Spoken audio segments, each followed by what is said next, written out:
cell. He is back in Idaho, accused of killing young Michael Vaughan. You're pure evil. You have no heart. You have no soul. Wondra is accused of murdering her then 5-year-old son in 2021. Would you think you'll ever get the answer as to why? No, because there is no answer to why.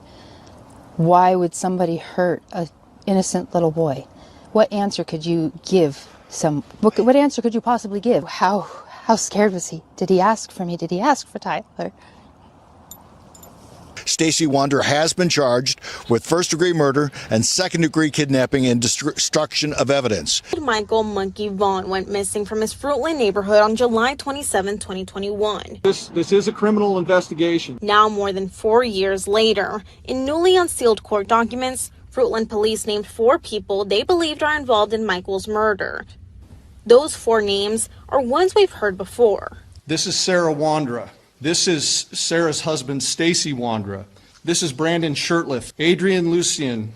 As for what these 4 people have in common, they were all staying at the Wondras' home when Michael disappeared in 2021.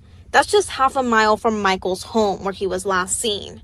In the PCA, police pointed to video evidence they say showing Shirtliff walking around the neighborhood. They say Shirtliff helped move Michael's body in a duffel bag temporarily to his mom's home in Kuna before standing guard as they buried him in the Wondras' Fruitland backyard. STACEY Wondra told police the 4 hoped to sell Michael for $10,000 each. He says the idea came from Adrian Lucian. Idaho News 6 is now learning Lucian was arrested and released in Indiana in October for a traffic-related misdemeanor. Sarah Wondra is currently serving time in the Idaho State Prison System for unrelated charges. She's eligible for parole in early 2026. Karen, is there any connection between the Vaughan family and the home where police had been searching? No, we've heard this more than once from the family representatives and from the police department that there is no connection between the Vaughan family and the home where this search took place. As you know, from the time Michael went missing, this has been an all-hands-on-deck investigation, and it remains very active and an ongoing investigation. You can't take one of our most precious citizens from us and ever expect us to stop. During the course of this investigation to date, we received credible information that the remains of Michael Vaughan could be found in the backyard at 1102 Red Wing Street in Fruitland. As a result, the Fruitland Police Department obtained a search warrant for the residence along with the front and backyards. That search warrant was served on November 11th. It was a Friday. We served that late in the evening. Upon entry, officers encountered Sarah Wondra, one of the known occupants of the home, and Sarah was subsequently arrested based on probable cause that she had knowledge of Michael's death and failed to report that death to law enforcement. The following day, the Fruitland Police Department, joined by the Idaho State Police, the Idaho Mountain Search and Rescue, the Fruitland Fire Department, and the Fruitland Public Works Department, began a very methodical excavation of the backyard of the Wondras' home. During that excavation process, the Idaho Mountain Search and Rescue, Mountain States detection dogs deployed multiple certified human remains detection dogs on the property, all of them alerting to the presence of human remains. Ground penetrating radar was also used and deployed, detecting anomalies in the backyard. We completed the excavation of the entire backyard and removed over 250 yards of dirt. Prior to backfilling the yard, the dirt was meticulously sifted for any potential human remains. We did not find Michael's remains. Although the remains of Michael Vaughan were not recovered, we strongly believe, based on evidence, that Michael was abducted and is deceased, and that his remains were buried and later moved from the property. As of today, the whereabouts of his remains are unknown. However, the investigation is active, fluid, and ongoing. Once the excavation was complete, we conducted a thorough search of the Wondras' residence. The search was productive, and additional investigative evidence was recovered and is currently being processed. An hour's worth of body camera footage showing STACEY Wondra FaceTiming with detectives and directing to where Monkey's body was buried in his backyard. It's like right under that mound area. It's right under the mound. About where at compared to the trees? A little like right to the right of the trees area. It should be, it should be a garbage bag. Okay, what color is the garbage bag? It would either be white or black. We only had two colors. Is the duct tape still going to be over his mouth? It should be. Okay. I didn't watch to take them off. Okay. So you should have everything intact as it was. He claims he watched the burial happen. Okay. How far down is Michael? I don't know how far she actually dug. And the she he's referring to, that's his wife Sarah, another suspect in the case. Stacey says Adrian, a third suspect, was also there for the burial. Out of 300 homes, police say canines tracked Michael's scent to the home where Stacey, his wife Sarah, and their two roommates Brandon Shirtliff and Adrian Lucien lived. As Joe mentioned, a newly released probable cause affidavit filed in June lays out the interviews following Michael's disappearance. Again, during these initial searches, police say canines tracked Michael's scent to the fence line of the home where STACEY WONDRA, his wife Sarah, and their two roommates, Brandon Shirtliff and Adrian Lucien, lived. All four of those individuals have been named people of interest in Michael's disappearance. One of Michael's neighbors told police they saw Michael riding a bike outside of the Wandra's home the day that he disappeared. Another neighbor said they saw that same tricycle at the Wandra's home during a garage sale months before Michael disappeared. The Wandra's initially denied any involvement, but then in November of 2022, Stacey asked to meet with investigators. The PCA states Stacey claims he was home the night Michael was allegedly abducted and saw Sarah carrying Michael into the house. Stacey allegedly told police it was Adrian's idea to take a child to sell for money, and they would get a $10,000 cut.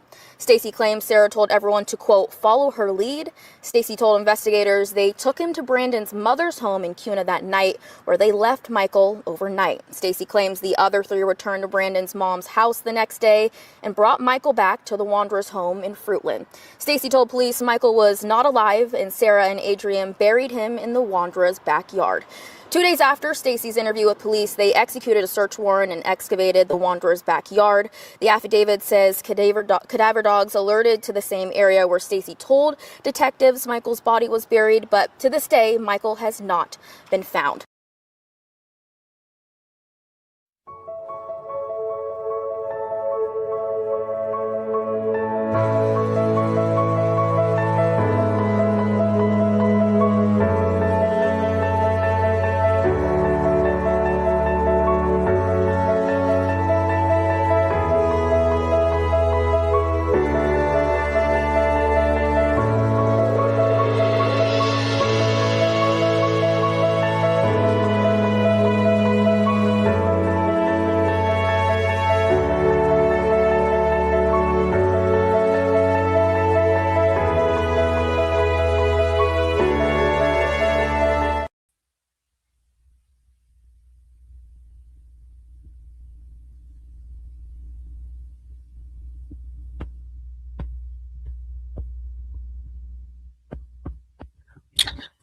Good evening, everybody. Welcome in. It is March 26th of 2026. Welcome into Missing PNW Crimes Revisited. My name is Samantha. Thank you guys all for coming in, for supporting the Vaughan family and supporting Michael Vaughan. We've got a lot of information to go over tonight. Yeah. 4 more testimonies to go over from the first day of STACEY WONDRA'S preliminary hearing from March 3rd. And then we'll be moving into Juanita Kelleher's testimony and STACEY WONDRA'S confession to detectives. We're going to start doing that on Monday because I have a live that I want to do for Brandon Shirtliff tomorrow. Let's see who is here tonight. Who is here? Girini Yazy. I don't know how to pronounce your name, but welcome in. Thank you so much for being here. Carrie, thank you so much for being here. It was nice talking with you today. Aggie is here. Little Kimmy is here. Thank you for coming in. Dreamcatcher. Thank you, ladies. I'm glad you're here. I saw you guys in the chat last night, and we're going to get to that in a little while. Yankee Kyle, thank you so much for coming in. Diana, thank you for coming. Tara is here, Mixborn from Scotland. We've got Clever Phase, and let's just see. We've got Toaster here. Thank you for coming. Preschool Granny.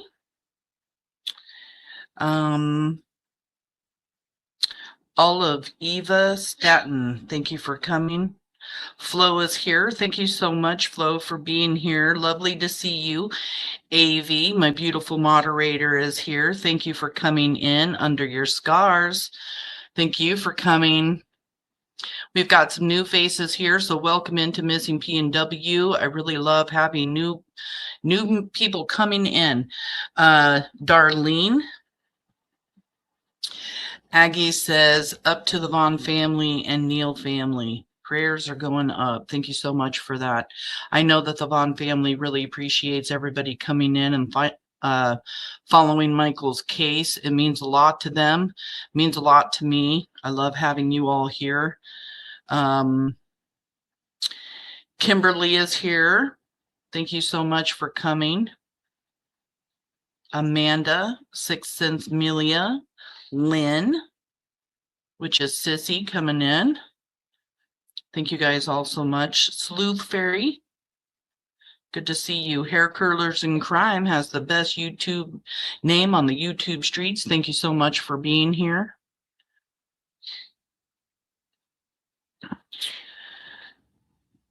George is here. Thank you for coming. The Beach.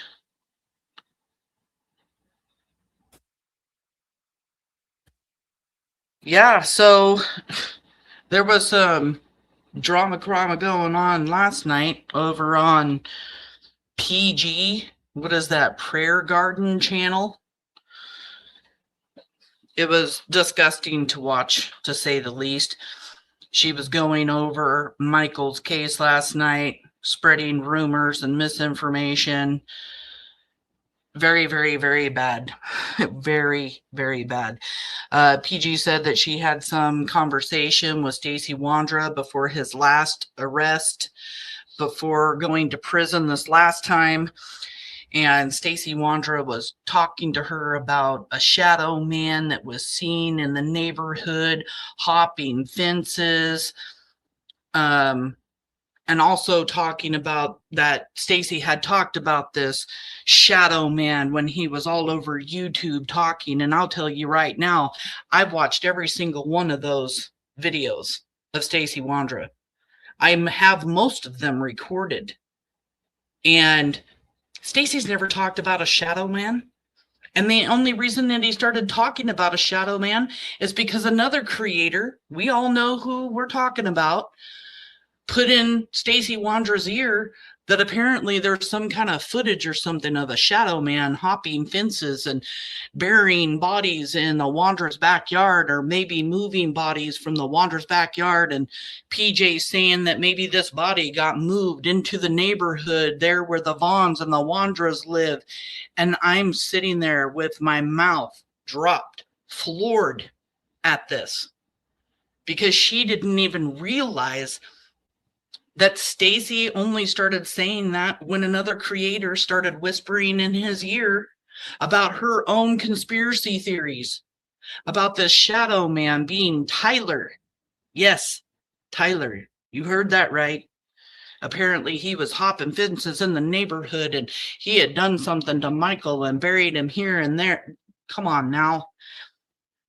It's sickening, especially when we're dealing with a 5-year-old's kidnapping and murder case. She was saying that Sarah was still in a mental institution. Jesus, she's been out of that mental institution going on a couple of years now. Hello? Knock, knock. Is anybody in there? Really? Get your facts straight. Talking about Tyler failing lie detector tests and have an involvement in Michael's disappearance, his murder, knowing nothing about this case. BRANDI and Tyler took eye retina polygraph tests and passed, saying STACEY and Brandon are suing like it was a fact, when all it has been is threats and intimidation coming from both STACEY and Brandon. None of us on the YouTube streets have ever gotten served any paperwork. The paperwork that STACEY said that he filed, well, he did, in his own handwriting, was well over a year ago, and none of us are being sued. Brandon and his mom have also threatened to sue. Nobody has been served. This isn't a fact. Nobody is being sued. Talk about things like they're facts. Saying Michael doesn't get enough awareness or attention because of BRANDI being controlling and needing attention. Saying that BRANDI plays the victim for attention. Are you serious right now? Disgusting. You know why nobody wants to work on Michael's case? I'll give you the facts. It's because Michael's case doesn't have enough drama in it. It does not have enough drama. And there are many people that cover Michael's case that give the facts and talk about the truth and that work with BRANDI. And I have never, ever witnessed any kind of controlling or needing attention or attention seeking coming from BRANDI. Disgusting. That woman is disgusting and does not have all of her screws tightened in her head. Just saying. Telling people that, yeah, Michael could have been buried all over that neighborhood, and why isn't his mama taking care of that, looking into it? Why haven't they been searching the other yards? In the beginning of this investigation, scent dogs went through the yards of the neighborhood close to BRANDI and Tyler. And because of this conversation that she has with STACEY, and STACEY tells her that he 150% is sure that he is getting out of all these charges, apparently she doesn't believe that anybody's going to be charged with anything. Has she not been around listening to all of the news coming out in Michael's case recently, or from the preliminary hearing? There was even a moderator in her chat, not only putting my link up, which I thanked her for, she was apologizing to me, apologizing to BRANDI, apologizing, trying to get PG's attention, like, BRANDI's in chat, hello, she's asking you to stop talking about Michael because you don't know the facts. And then when she starts shit talking BRANDI, BRANDI had enough. She went up on panel and let PG know, like, if you first even telling her, thank you for working on Michael's case. BRANDI, I don't even know how you could do that. I get it. It brings awareness and attention, but thanking PG for even working, bringing it up, but then letting her know, you need to check your facts. BRANDI let her have it for a second and then hop down. Do you guys really think that BRANDI needs to be going up on lives and paying attention to people who can't get their damn facts straight? No, she doesn't. She's got too much else going on right now. Let's give it a friggin' break. This moderator tried for God knows how long to get PG to stop and letting her know that BRANDI was in chat, letting her know all of her facts were wrong, and she just kept going and going and going and going and going and going. Shadow man, shadow man, shadow man. Give it a rest. People were in the comments telling PG to stop. They were saying they were going to unsub to her channel because they couldn't believe the stuff she was saying. People messaging me this morning. I had messages this morning from people telling me that they stopped their membership with her, wanted to know where they could find my channel.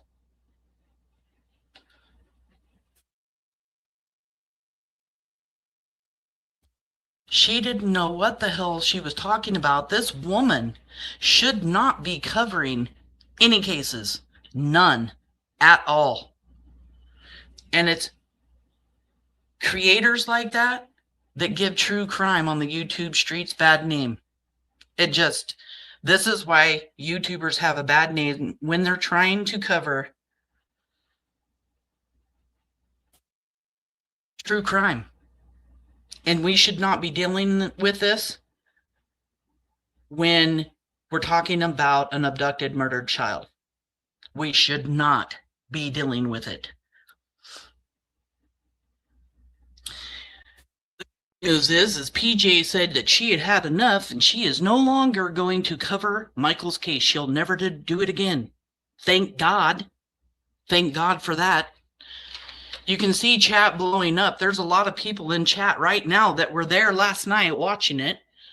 I was over there trying to correct information. Callie Dime was over there trying to correct information. BRANDI was over there. Hair curlers and crime.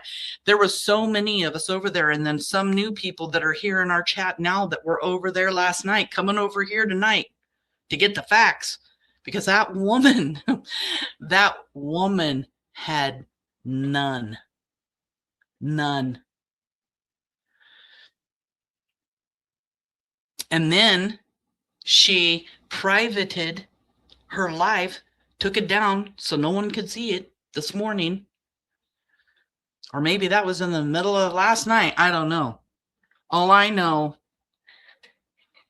that shit crazy over there. Just saying. I don't normally get in to the drama llama stuff, but that was ridiculous. The way she was talking about BRANDI, I couldn't do it anymore. I just couldn't do it anymore. At one point, I almost took that link and got up there myself, but what good is that going to do, right? Just cause more drama. Rowan is here. Jolly Life is here. Baby Kisses is here. Thank you guys for coming in. We know why we're all here because we're part of Michael's army, Monkey's army. That's why we're here, to talk about the facts, to talk about the truth, not to spread rumors and misinformation. Michael Vaughan was abducted July 27th of 2021. There are 4 named suspects: STACEY WONDRA, Sarah Wondra, Adrian Lucian, and Brandon Shirtliff. And Brandon Shirtliff, I got a message for you. So if you're here, stay tuned, okay? Because I got a message for you. STACEY WONDRA is going to trial, and his court date for district court has been changed. It's no longer April 15th at 10 a.m. in the morning. It is April 3rd. I believe it's 3:30 in the afternoon. And he's going to trial. Sarah Wondra is going to be charged. She didn't even know that Sarah was going to be charged. Sarah will be charged in October of 2026. Adrian Lucian, Brandon, and Shirtliff are also going to be charged. The district attorney said that all individuals involved would be charged. And we know by Adrian and Brandon's own words that they have knowledge of Michael Vaughan's abduction and murder, and they couldn't have any of that knowledge unless they were there. Their phones put them at the Wondra's house in the neighborhood when Michael Vaughan was abducted. They can run, but they cannot hide. Brandon, I know exactly where you've been and what you've been doing. I cannot wait to talk about you tomorrow. I hope you join us. I'll put a link right up at the top. You just come on in. If anybody has any information about Michael Vaughan's abduction, and murder, please call the tip line 208-642-6006, or you can email findmichael@fruitland.org. Let law enforcement decide whether or not your tip is credible. That's very important. It could be the smallest thing and you think it doesn't have anything to do with anything, but you still keep thinking about it. Well, the fact that you're still thinking about it says right there that you need to be calling this tip line and giving that tip. Again, the telephone number 208-642-6006, or email findmichael@fruitland.org. You can do this anonymously. And if any of your information helps find where Michael is now, where this unknown location where he's been buried, you can also collect over $50,000. Michael's parents and family want to lay Michael to rest properly. They need this to collect whatever kind of peace that they could possibly get out of having him home. Just the parents and family knowing where he is and is finally home. You could bring that to the family. You could be Monkey's hero. You could be the Vaughan family hero by putting in any information that you know. 208-642-6006, or email findmichael@fruitland.org. We love you, Brandy, Tyler, Buggy, Blue, Bubba, Papa. We love you all. Chrissy, we're here for all of you all the time. If you guys ever need anything, we're here. Monkey's Army is stronger than it's ever been right now, ever. And we're never going away, not until all 4 of these suspects are locked up behind bars for the rest of their life. We are always going to stand by the Vaughan family here at Missing PNW. And if you don't like that, see you later. See ya.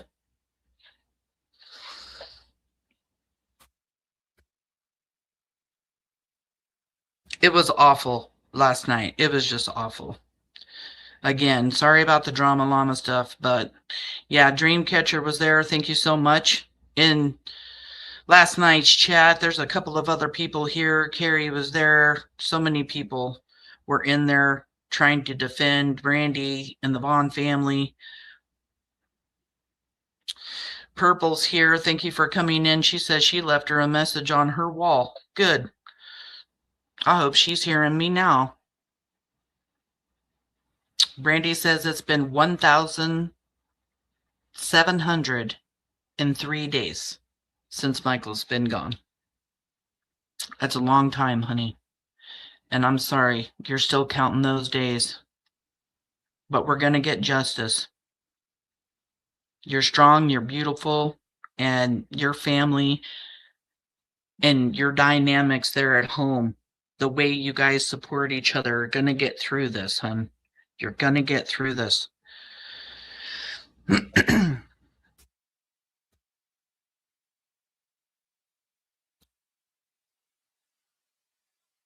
Gary's saying that she only caught the last half of it.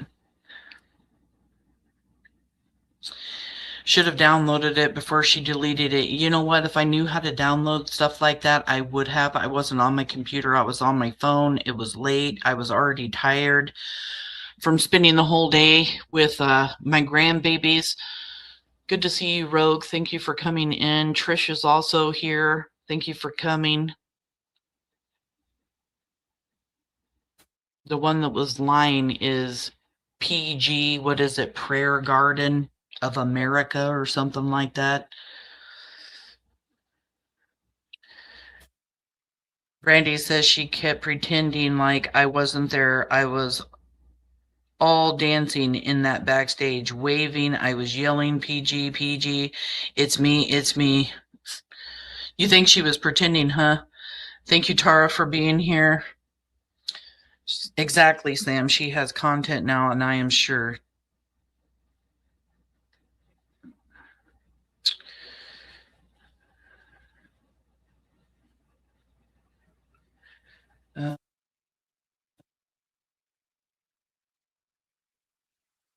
Just looking to see if there's any more comments here. that I want to read.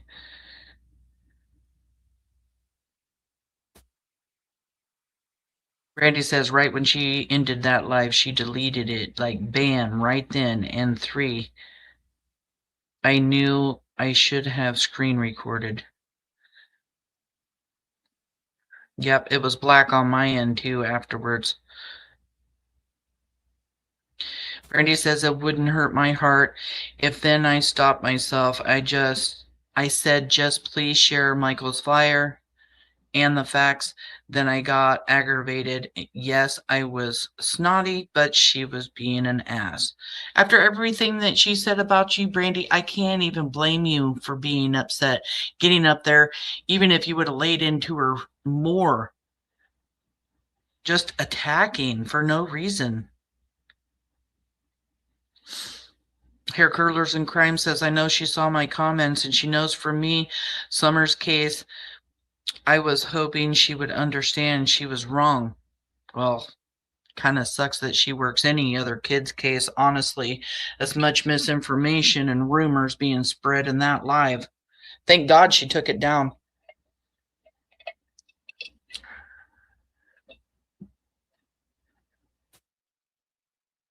On to bigger, better things.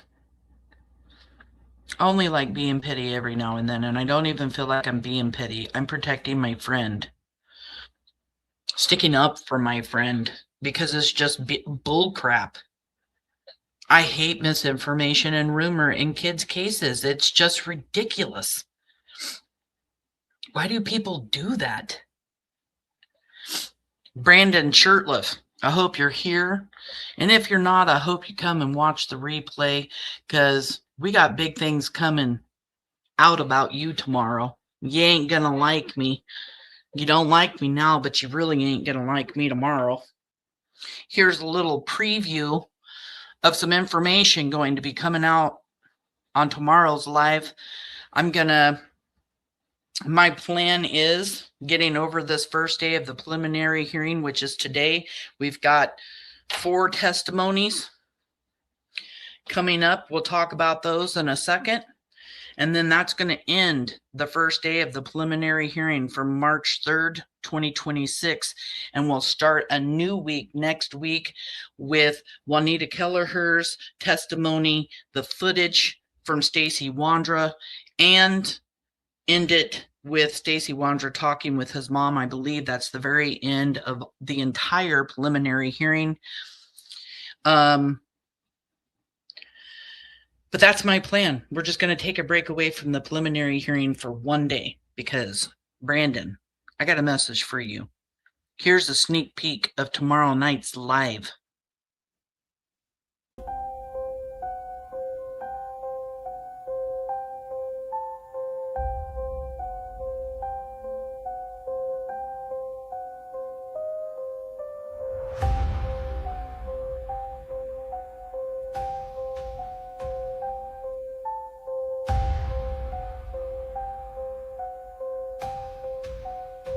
So I've known Brandon and his family for a long time.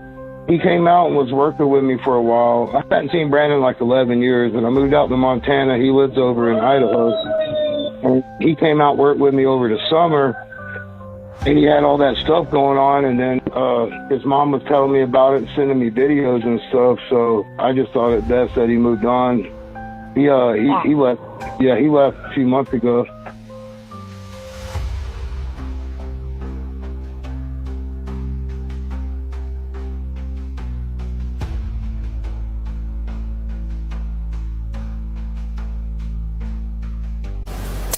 During the course of this investigation to date, we received credible information that the remains of Michael Vaughan could be found in the backyard at 1102 Red Wing Street in Fruitland.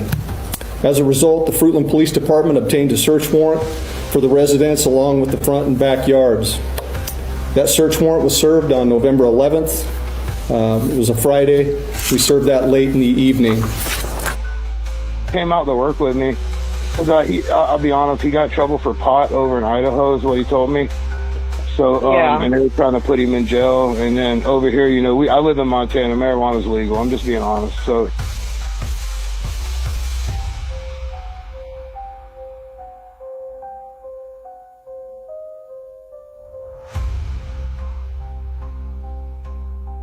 As you know, from the time Michael went missing, this has been an all-hands-on-deck investigation, and it remains very active and an ongoing investigation. You can't take one of our most precious citizens from us and ever expect us to stop.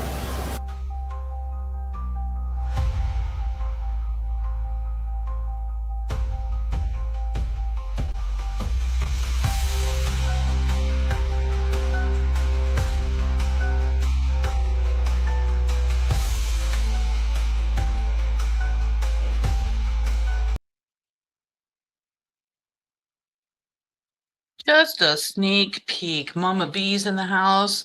The real ICU cotton candy. Thank you guys all for coming over. Criminal Med, thank you for being here. C. Taylor is here. Thank you guys. Thank you guys all for being part of Monkey's Army. We can't do this without you. The way you guys raise the hope, raise the good feelings and prayers for the Vaughan family really helps the Vaughan family more than you could ever know. BRANDI constantly is so thankful and grateful for having so much support. And I'm just really happy to be a part of Monkey's Army myself. So tonight, we've got Deputy Bryce Crimin from Washington County Sheriff's Office in 2022. Then we have Carson Starky. He took the stand at the preliminary hearing on March 3rd. That is the RSO that lives next door to STACEY, well, did live next door to Sarah and STACEY Wondra. We also have Captain Horst, which is the officer that found the tricycle. We have James Smit, Jim Smit, as he's written in the probable cause, lives on 3 Rivers Way, and his house is right over the bluff. So we're going to be listening to his testimony tonight. And we've talked about, you know, these people during another live, but now you guys will be able to watch it firsthand.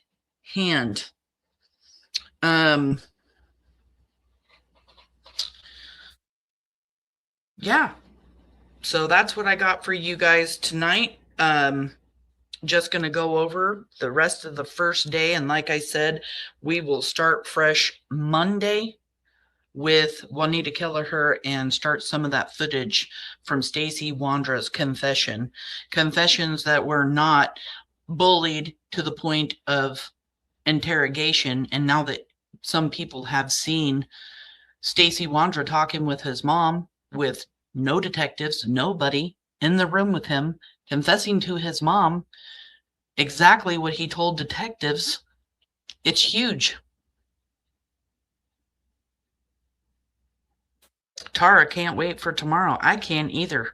Lucky I didn't take this live down and go live, but I've got a lot of information that I got to work on and video clips and everything to take care of. And more than likely, I will have to get up super early tomorrow to make sure that I get everything done before tomorrow night's live. So make sure to click that notification bell so you are aware of what time I'm going live tomorrow. And Carrie says she'll be part of the replay crew on Monday. I just appreciate you coming in.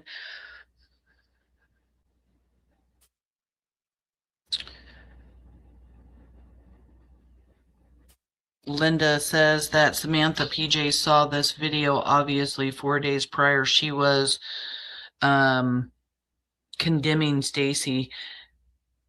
She changes her mind more. Oh goodness. I got sent a link by somebody last night and I went over there to go see what it was about. And then I was like, are you serious? Are you serious?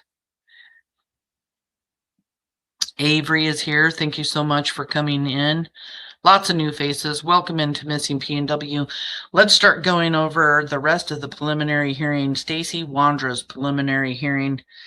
Again, the first video will be Bryce. And you guys can recognize that name, right? Bryce Crimin. So just a heads up, Scott Crimin is also a detective that works on Michael's case, and he is Bryce Crimin's father, which you're going to hear in this testimony. But let's just say, you know, you live in a small town, you're following your dad's lead, you're in a little bitty tiny town. There's, you know, creators out there that want to talk and make this into like another conspiracy theory, or that there's corruption going on in law enforcement, because it just so happens that Scott Crimin's son gets involved from Washington County Jail in STACEY WONDRA'S case in the way that he does. I don't want to give out too many details and ruin it for everybody, but that's just not the case. They didn't even work in the same precinct. And, you know, when you're living in small cities and stuff, it's not uncommon to see a son and a father working in the same community, or even different communities that are close by to one another, doing the same thing. Bryce wanted to follow in the footsteps of his father, Scott. So you can twist things up however you want to twist it up, but everyone will hear the facts tonight from the preliminary hearing. So let me get this up here. I'm going to, okay, I've got that plugged in. I am trying not to give too much commentary to the testimonies that we hear, but when I do feel like it's an important subject, or I can add on to it, since I was there at the preliminary hearing with the Vaughan family, I will stop and I will pause to discuss it. I'm watching chat as we're going through here and trying to listen to the preliminary hearing. So if I seem like I am not present, I am. I'm just listening because I like catching things, maybe something that I missed. I was taking a lot of notes at the preliminary hearing, and when I was taking notes, sometimes I missed what people were saying while they were on the stand. So I'm still listening to catch things, you know, to remember about, to talk about it.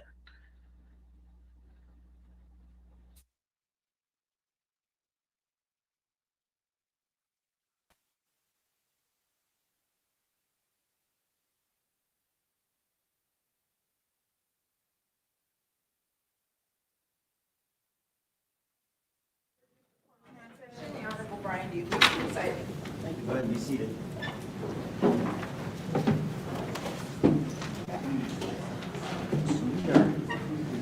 Resuming our preliminary hearing with regard to the matter of State of Idaho v. STACEY WONDRA in CR 3825-1295.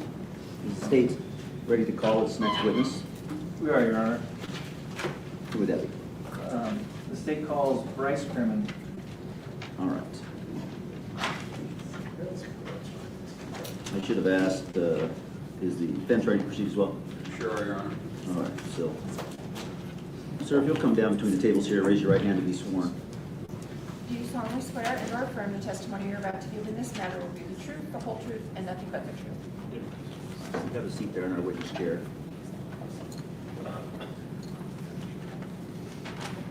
And I'll pull that chair up. There you go, yeah, closer.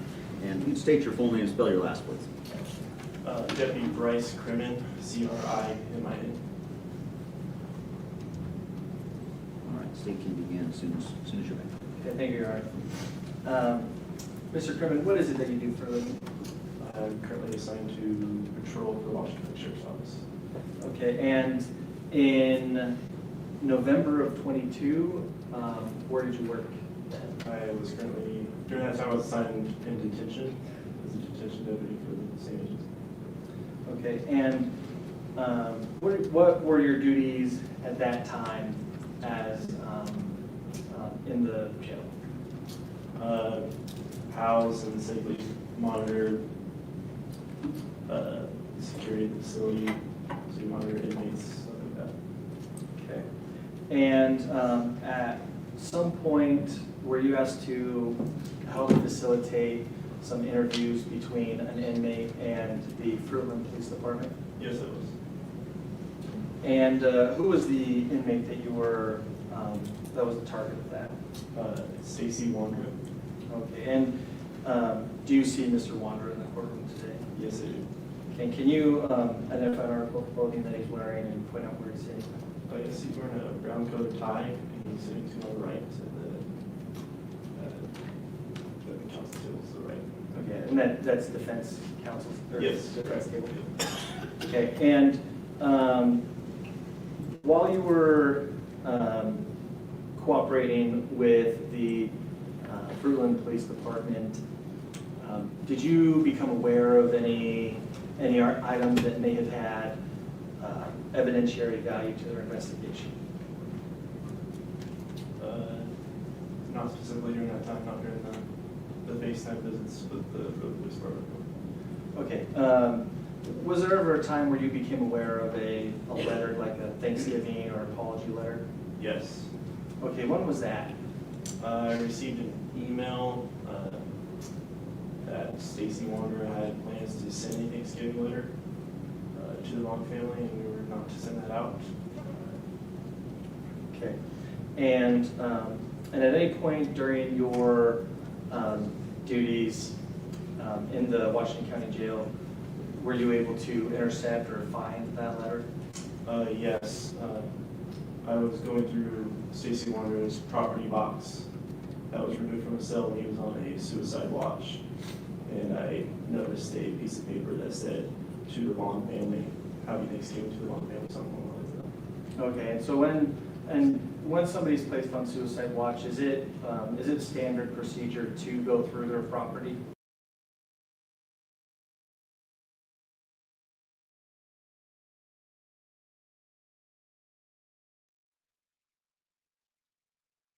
So Bryce Crimin was a deputy in 2022. STACEY was on suicide watch. He had received an email telling him not to send out the Vaughan family letter that STACEY was writing. And then he finds this Thanksgiving, basically an admission of whatever.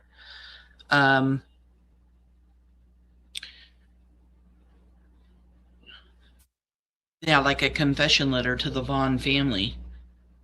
And that's what he's talking about here. If you are listening and paying attention, you're going to have to turn up your volume, because Bryce does not talk very loud at all. And I have no way to control the volume on my end. And yeah. So I just wanted to let you guys know what was going on there, because you could barely hear what he had to say. I wouldn't say it's standard procedure to go through their property, but we are allowed to for the safety and security of the facility. Okay, and is that in part to protect them against anything that may be in their property? Correct. Okay. And were you able to, or did you take the letter, or were you able to get a picture of the letter? Yeah, I was able to photocopy the letter and email it to the police department. Okay. I'm going to hand you what has been marked as State's Exhibit 8. Has the defense seen that?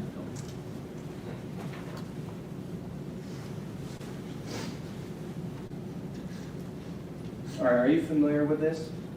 Yes. Okay, and what is it? This is the Thanksgiving letter that I located in Starky House. Okay, and is that the original, or is that a copy? This is a copy. Okay, and so are you the one who, or I guess, what did you do with the letter once you found it? Once I found it and photocopied it and sent it to the police department, I placed the original letter back in his property. Okay. And so is the copy that you have in front of you, To the best of your recollection, is that the letter that you scanned and sent to the Fruitland Police Department? Yes. Okay. Your Honor, this time I'd move to admit State's Exhibit 8. Any objection from the state? From the defense. Or objection from the defense, yeah, thank you, appreciate it. All right, Exhibit 8, State's 8 will be admitted. All right, Your Honor, we would move to publish to the court. Yes.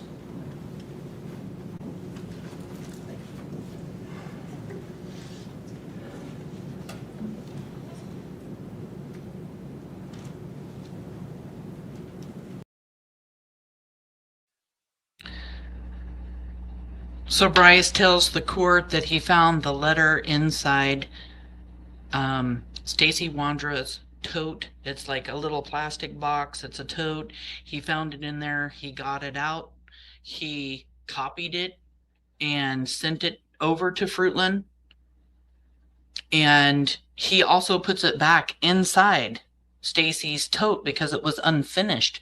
Even though it had STACEY WONDRA'S signature on it, it was an unfinished letter. And he put it back in there to see if STACEY WONDRA would finish the letter to the Vaughan family. And the defense should start here shortly.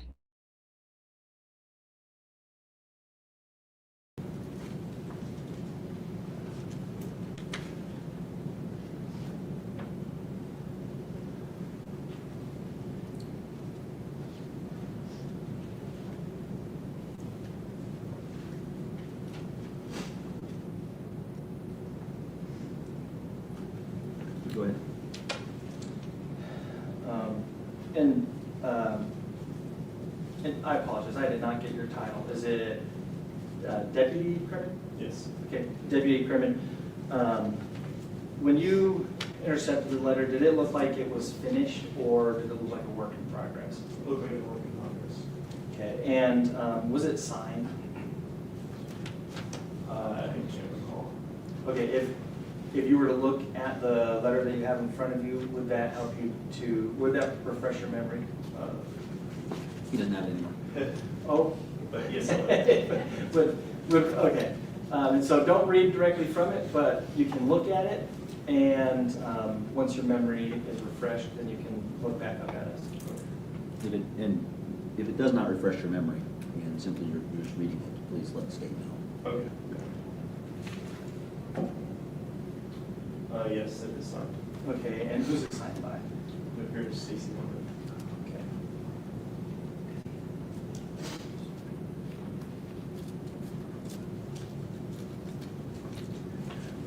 And when you were assisting Fruitland Police Department, you mentioned a FaceTime call. Was there a FaceTime call that Stacy made with the Fruitland Police Department? Yes. And how did that come about? I was currently doing a ride-along with the patrol division of our department. I received a phone call from my father, who's a detective with the police department, asking if I could assist him in that to facilitate this FaceTime phone call with Stacy. Okay, do you know what the purpose of that phone call was? To potentially locate a body. Okay. And so were you there and did you help Stacy connect on FaceTime to communicate with the Fruitland Police Department? Yes. Thank you. And do you recall what date that was? I don't. I do have the reports in front of me. I could look at those if I want. Okay, are those reports that you brought in? Yes. Okay, before you look at them, I'm gonna have defense counsel look at them. Is this something about which you once had knowledge and have a memory, but just doesn't come to you in this moment? Correct. I don't know the exact date. Okay, but it's your position, as I understand your statement, that if you did look at those reports, that might refresh your memory? That's correct. Okay.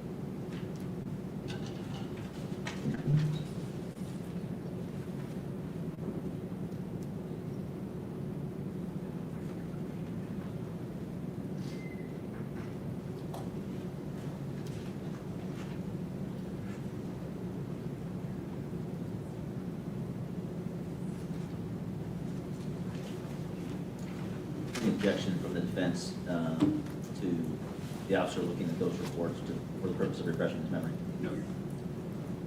Okay, so go ahead and look at those, and if it refreshes your memory as to the date that you helped Stacey FaceTime call, then go ahead and look up that date. We'll continue.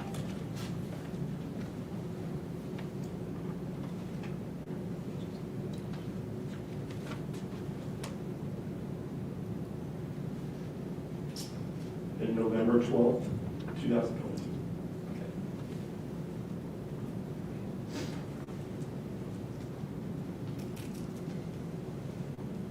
And you mentioned that your father was one of the detectives in Fruitland. Is it common for Washington County to cooperate with Fruitland if they have need of information or need help coordinating certain things? Yeah, we'll cooperate with other agencies as we can. No further questions. Cross-examination from the defense.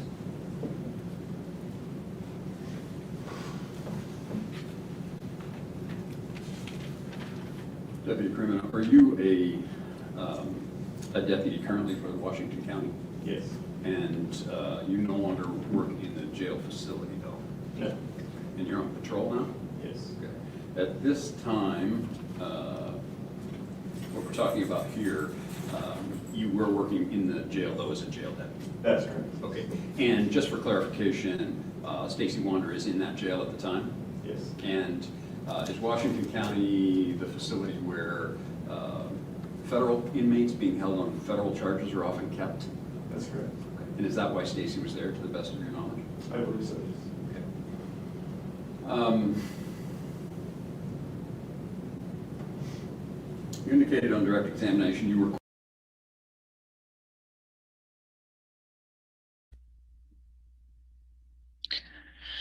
So as the defense starts going here, you have the defense going at Bryce, and he asked him a very good question.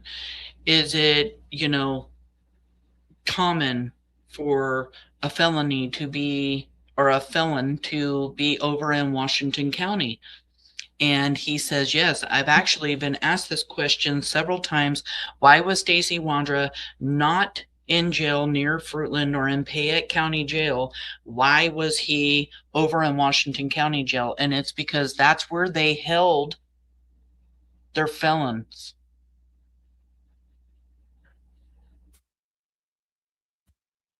cooperating with the Fruitland Police Department.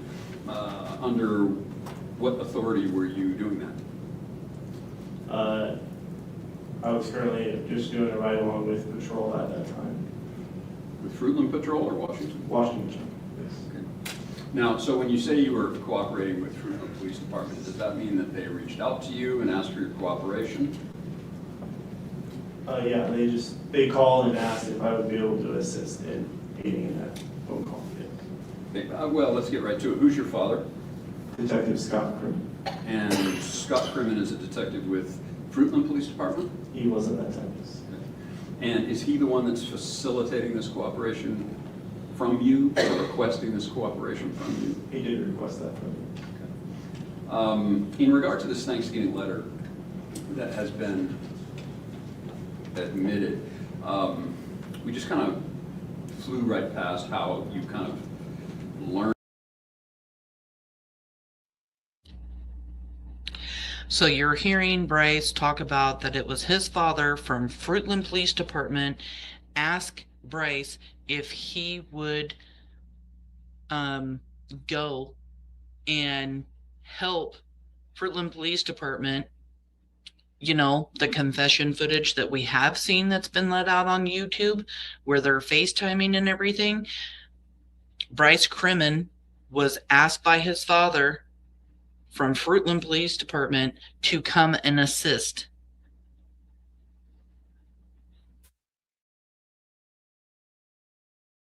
Of that, you said that you learned from someone that there was a Thanksgiving letter, and it was, and you were instructed you were not to allow that letter to go out. Is that accurate? Yeah, to the best of my knowledge. Okay. Well, to the best of your knowledge, you either remember or you don't. I do remember an email that said that there is a letter, a Thanksgiving letter that's going to be coming from STACEY WONDRA and to not send it out. Do you remember who that email came from? Lieutenant Bittinger. And do you have any idea how Lieutenant Bittinger found out about this letter? I do not. You just received an email from him or her? Sorry. Yes. Okay. And so, to the best of your knowledge, you received this information from someone else. It didn't come from you initially about the letter. Correct. Okay. And what was the date of the email that you received from Lieutenant Bittinger? Do you remember? I cannot recall exactly. Is it in those reports that you brought with you? I do not believe so. I've already searched for that. And not found it?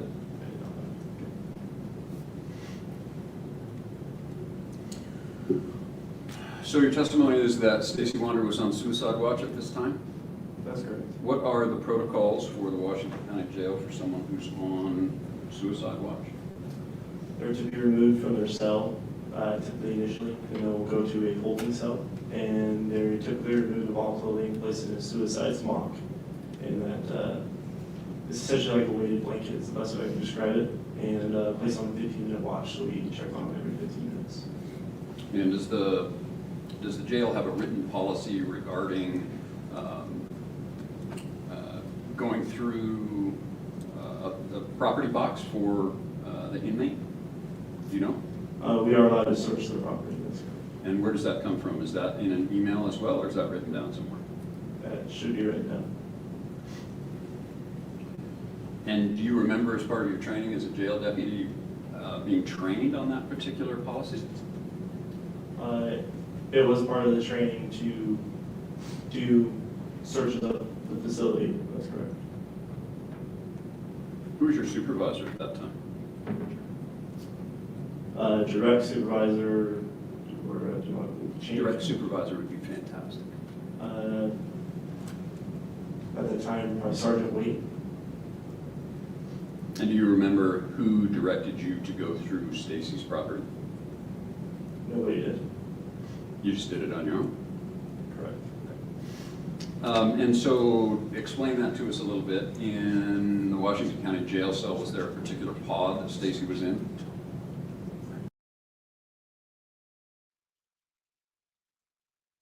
And I think it's very important to point out here that he says nobody directed him to get the letter out of Stacy's box, out of his belongings. It's also important that this was part of his job. Checking in on, the people that he watched over, and being a part of the Washington County Jail, he made sure that his inmates were okay. He checked their property. He did all of the things to make sure that the jail was a safe place for the inmates. It's not uncommon for anybody working to check those plastic totes. So he did it without being told to do it.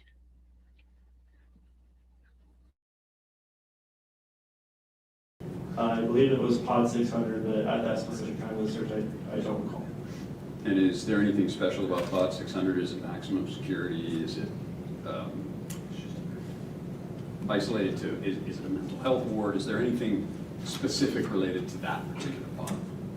I don't believe so. It is a smaller pod with only 2 cells within inside of it. Was Stacy housed alone by himself at that point? Do you remember? I don't remember. So your testimony here today is that you don't really know or remember how it was developed that there was information that there was a letter that he was writing to the Vaughns. Objection, misstates testimony. Response? I'll rephrase the question. All right, go ahead. Deputy Crimin, can you tell us how the information was developed that there was a letter to the Vaughns in Stacy's cell? The only information I had is I had an email, and that it was possibly in the works, and I was aware of it, but I just happened to locate it. Okay. So let's talk about the timing of that. When you received that email, you don't remember exactly when? I don't. I believe it was before that. And you looked for that, but you can't find it? I didn't write it down in a report, but I have found the email, I believe. And was the email that you received about this letter, was it before or after Stacy was placed on a suicide watch? I don't know. Should have been before. To the best of your recollection, it was before? Yes. Would you like a minute to think about it? Can you rephrase your question?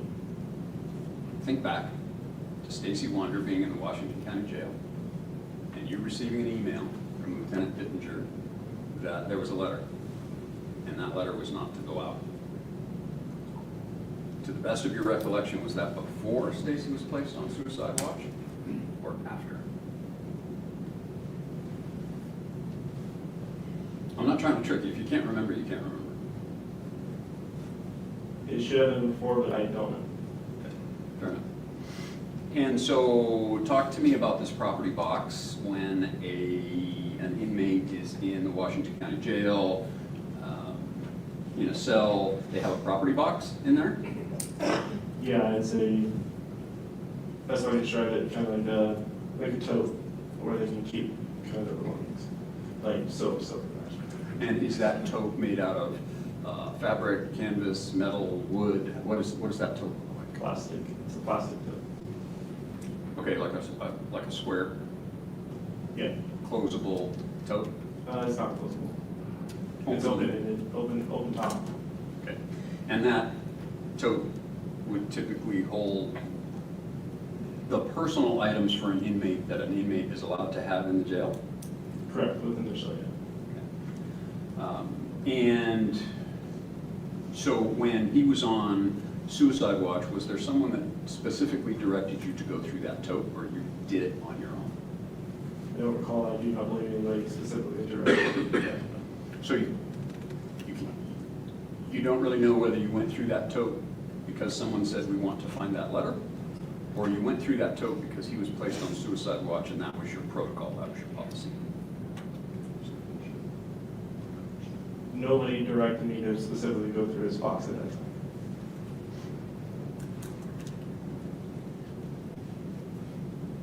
Did you have Stacy's permission to go through his tote?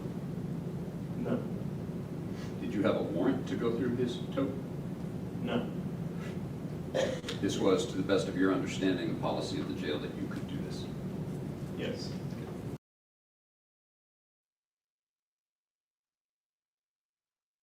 He didn't need Stacy Wondra's permission to go through that tote. He didn't need a warrant to go through that tote.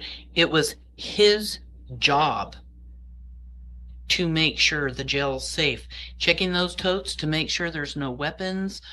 Checking those totes for whatever he wanted to check those totes for was perfectly fine and part of his job, his duty as an officer of the Washington County Sheriff's Office. And I believe the defense knows that and is still going after this deputy.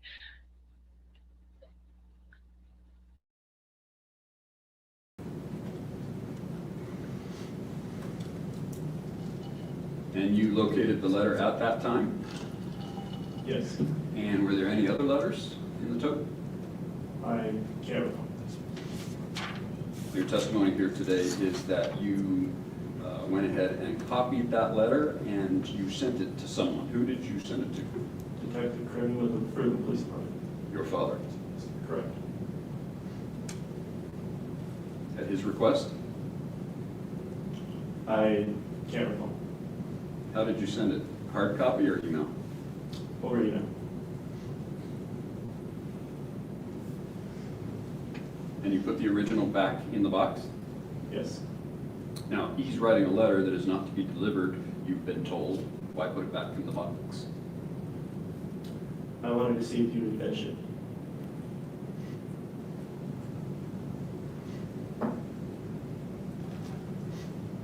And you were asked by your father to help facilitate a FaceTime. I think it was so smart for Deputy Bryce Crimin to put that letter back inside that box to see if STACEY Wondra would finish the letter. I mean, that's good detective work. That's good on him for, even though he's not a detective, still doing a damn good job as a deputy. Putting that letter back in that tote is so very important. He's writing that letter of his own free will. A Thanksgiving letter to the Vaughan family apologizing for what he did to their son. Heck yeah, put it back in the box. Let's see if STACEY Wondra finishes it. Good job, Bryce. Meeting with him and STACEY? Correct. And was that in relation to about the same time? Was it after you found the letter, after you sent the letter to STACEY, or was that before this FaceTime collaboration? I can't recall. We're just going to refer to my report for refresh my memories. You may, Judge, I've asked the witness to give him permission to potentially refresh his recollection as to the timing of that. Any objection to the statement? No, Your Honor. Yeah, so go ahead and Officer Deputy Crimin, just be sure, review it and then set it to the side. If your memory is refreshed, then go ahead and answer the question. If it's not, please just let Mr. Geddes know that, it doesn't help. You're merely reading from the report, or would be, if it's even in there.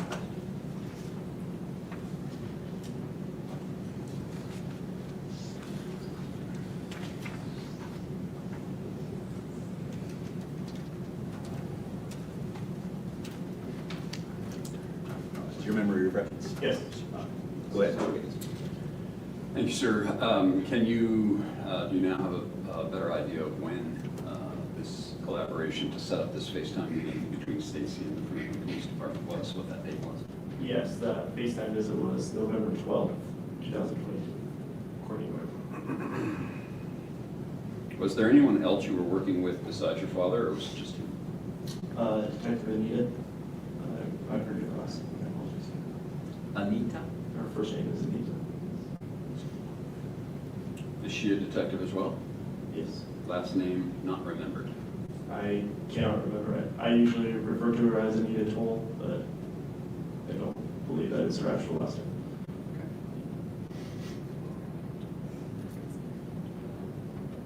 Okay. And the actual date of the FaceTime meeting was November 12th? According to my incident date on my report, yes. So is it fair to say that you, were you told by your father to leave the letter in there hoping that he would say other things and continue writing the letter? He could have, but I don't specifically recall. Is it common to search people's totes, inmates' totes at the jail? Yes. Do you do that all the time? Yes. So this wasn't the first time you had done that? No. Can you tell me if this is routine policy to search through totes when someone is put on suicide watch? That would be, yeah. So if I could just ask you to say yes or no, because the reporter's trying to get that down, and yeah, and nah, be so close. I mean, I think your yeah was pretty clear, but if you can remember just to say yes or no. Yes, sir. So your testimony today is that your conduct on that day of searching through the tote is something you had done before with other inmates? Yes. How did you facilitate the FaceTime meeting? Was it on a tablet? Did you just go to his cell? It would have been my coworker's work cell phone. And you went to his cell? We removed him from his cell and placed him in our intox room. Okay. Who was on the other end of the call? Do you remember? Detective Crimin and Detective Anita. Thank you. I have no further questions. Any redirect? Yeah, just a couple questions. Is it possible that Anita Toll is Juanita Kelleher? Yes, that would be correct. Okay. And as far as you making the decision to go through the tote, do you wait for somebody to tell you to do everything when you're a jail deputy? No. Okay. Are you trained to take measures to secure the jail and provide for the safety of the jail that you're expected to do without being told? Yes. Okay. And going through personal property of inmates, are those one of the duties that you have had, or that you had as a jail deputy? Yes. Okay. No further questions. Any recrossing? Not on that, Judge. No, thank you. All right. Thank you, Deputy. State wish that Deputy Crimin be retained. No, Your Honor. And the defense? No, Your Honor. All right. Thank you, Deputy Freeman.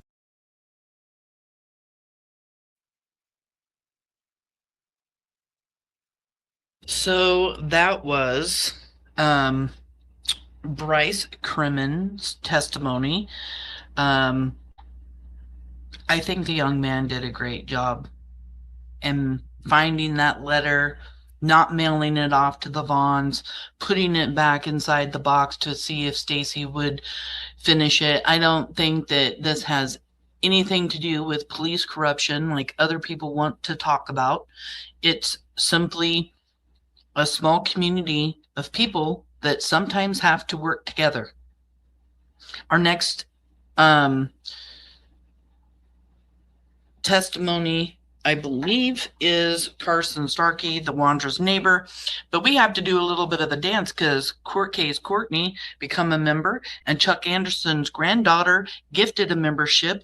So let's do a little dance in between these two testimonies.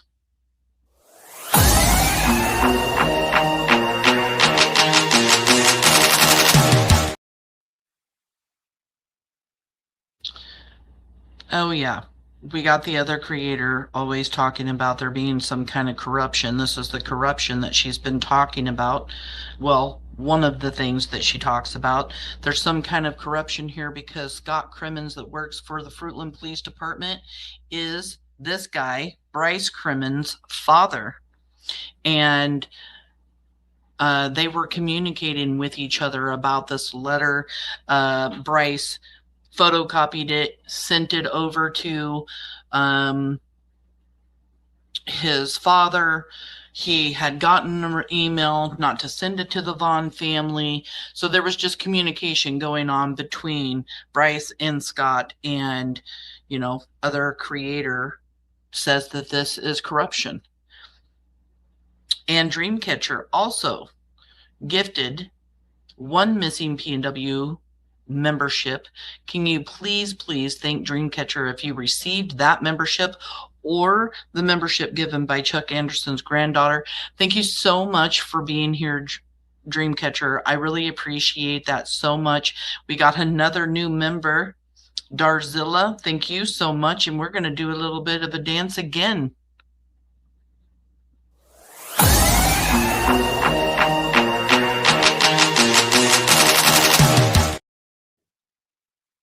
Thank you guys so much. I really do appreciate that. BRANDI is back in. Hey everybody. Okay, I'm back. Sun's going down. It's mama time. Do you know it has been over a year and a half since I've been able to mow the lawn? Really? You were mowing the lawn. I love that so much, BRANDI. Good for you. It just isn't things like that so amazing? I mean, with all you've gone through with your liver transplant and being so sick and just thinking that we were possibly going to lose you at one point. I mean, that's amazing. I love it. And the sun's been shining here. Me and hubby are getting out in the garden this week. We're super excited, and then not, because we're going to break our backs doing it, but we're going to enjoy the sun and enjoy the garden. I am so happy to hear that it's been a year and a half since you've been able to mow the lawn. You should be proud of yourself, and we're happy you're healthy enough to do that. I love that. Dreamcatcher became a member today. Thank you so much for becoming a member and gifting a membership. Let's dance.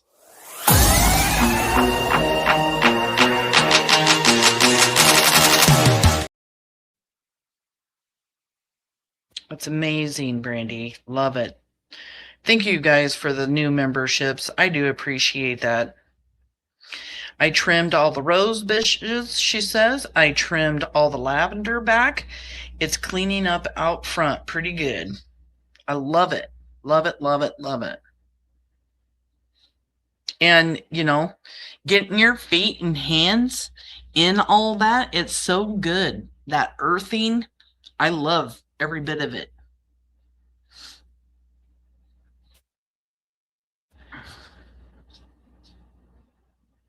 Thank you, baby kisses. Love it. So yeah, we're going into Carson Starkey's video next. Brandy says, thank you all for your wonderful support. It feels amazing. I bet it does. You're getting stronger every day. These suspects better watch out. Brandy was fighting all the way through her illness. And when she's 100% healthy, y'all got a lot more to deal with. Trust me on that. She's stronger every single day. So Carson Starkey was the Wandra's next door neighbor. He is about to testify. This is going to start the testimony having to do with the tricycle. In case the people that are new here don't know, in the probable cause, a tricycle is spoken about.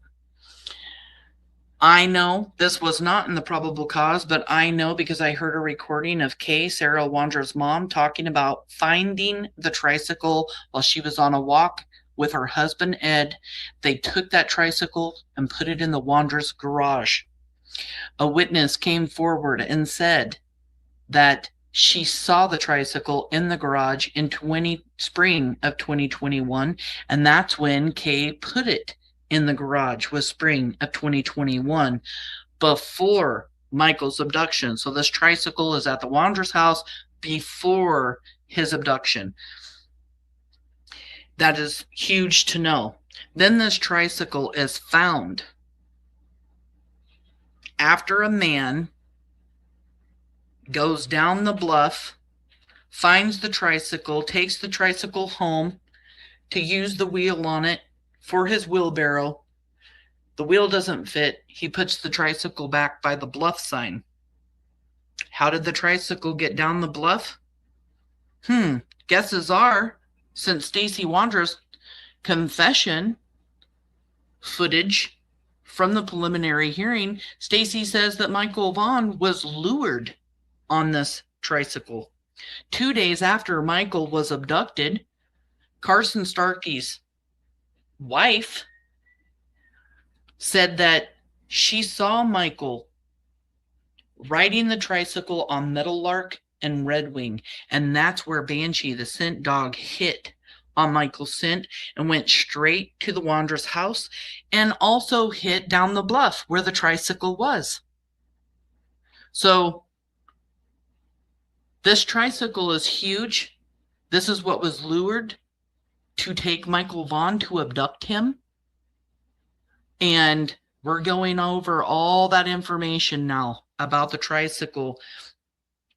It's very important because people see this tricycle at Sarah and Stacy's house after Michael Vaughan is abducted, and then all of a sudden the tricycle's down the bluff. Well, you got to get rid of the tricycle, right? Because Michael Vaughan was on it. It could have his fingerprints and obviously had his scent on it, since Banshee found where the tricycle had been. Big things coming up in this case. That is for sure. Right here, talking about this tricycle. It's very important. And we're going to go ahead and just push play now and go into Starkey or Carson Starkey's testimony. All right, is the state ready to call its next witness? Yes, Your Honor. The state would call Carson Starky. All right.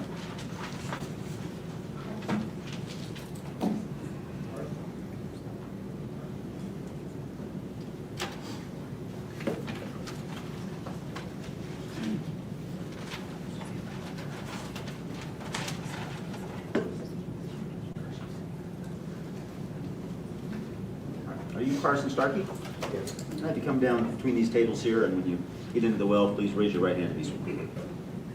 Do you solemnly swear and or affirm the testimony you're about to give in this matter will be the truth, the whole truth, and nothing but the truth? Yes. Sir, come up to our witness chair there. And once you're seated in that chair, you kind of pull it forward to the mic for me as best you can, so you're reasonably close. And state your full name and spell your last name. Carson Starky Jr., S-T-A-R-K-Y. All right, Mr. Duke, you can proceed when you're ready. Thank you, Your Honor. Mr. Starkey, where is it that you live? 1100 Redmond Street. Okay, and back in 2021, around the time that Michael went missing, who was your neighbor at the end of the block? Stacy and Sarah Wondra. Okay, and do you recognize Stacy Wondra in the room today? Yeah. Okay, can you identify him for the court? Is that the gentleman sitting at defense counsel or defense table that's not an attorney? Right. Okay. And when you were I guess what was your relationship like with the Wondras? Like a work relationship. Okay. And would you guys interact with some regularity? Every now and then, yeah. Okay. And during the course of this investigation, there's been some interest shown in a big wheel tricycle. Just apologizing real quick. I accidentally removed somebody's comment on accident. I don't even know whose it was. Sorry about that. Has anyone ever asked you about that? Yes. Okay. And were you familiar with any big wheel tricycles that were associated with the Wondra household? Yes. Okay. And was it something that you had seen? Yes. Okay. And where did you see that? Inside the gate at their fence, but it's right with ours. Okay. And I'm gonna show you. I'm gonna ask State's Exhibit 5, I believe it is. Do we have 5? Oh, 5's been admitted, yes. Yeah. All right. You hand that to the marshal.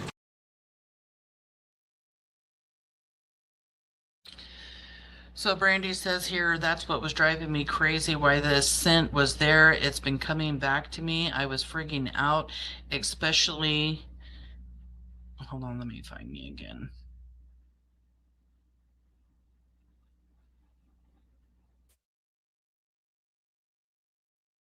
Go to work. It's been coming back to me. I was freaking out, especially the first rain. There was something important that happened. I can't remember.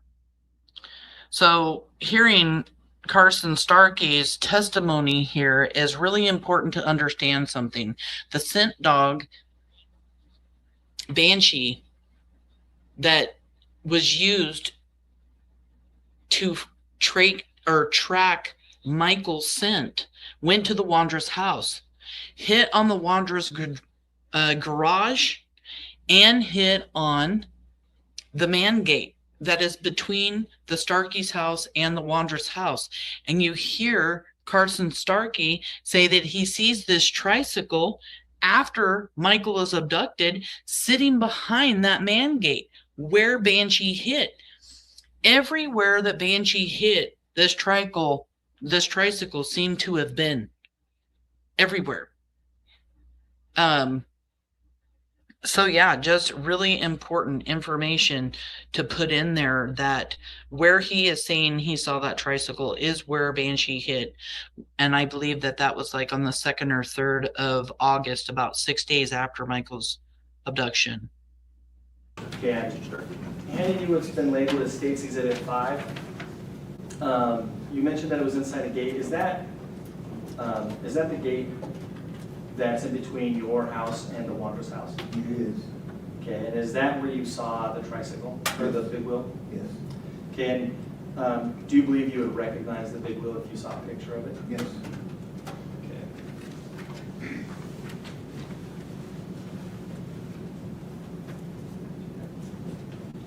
handing you, it's been marked as State's Exhibit 11. Any objection from the defense? No objection. All right. Okay, are you familiar with that, with the subject of that picture? Yes, Okay, and what is that? that's the big wheel I saw inside this gate. Okay, and just for clarification, are you the one who took that picture? No, Okay, but are you fairly confident that that is the big wheel that you saw? I'm pretty positive. Okay. And when did you see this big wheel inside the gate at the Wandra's household? Well, the gate was open and I was walking out in front of the house or something, and I noticed it in there, just inside the gate. Okay, and in relation to when Michael went missing, do you recall, was this before or after Michael went missing? This was after. After Michael went missing? Okay. And before Michael went missing, had you ever seen that big wheel? No. Okay. The state would move to admit the image of the big wheel, which is State's Exhibit 11.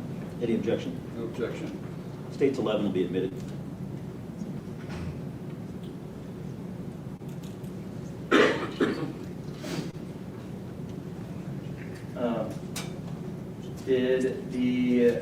Did Stacy ever talk to you about Michael? No, not really. He asked to borrow my truck one time when they were looking for him because I got lights all over it, and that's about all it was.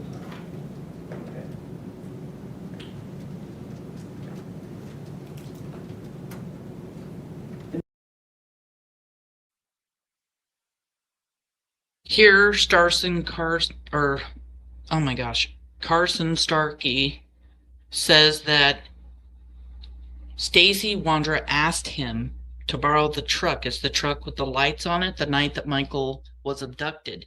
But you have Brandon Shirtliff in his interview with JLR saying that he's the one who asked Carson Starky if they could use the truck with the lights to go look for Michael.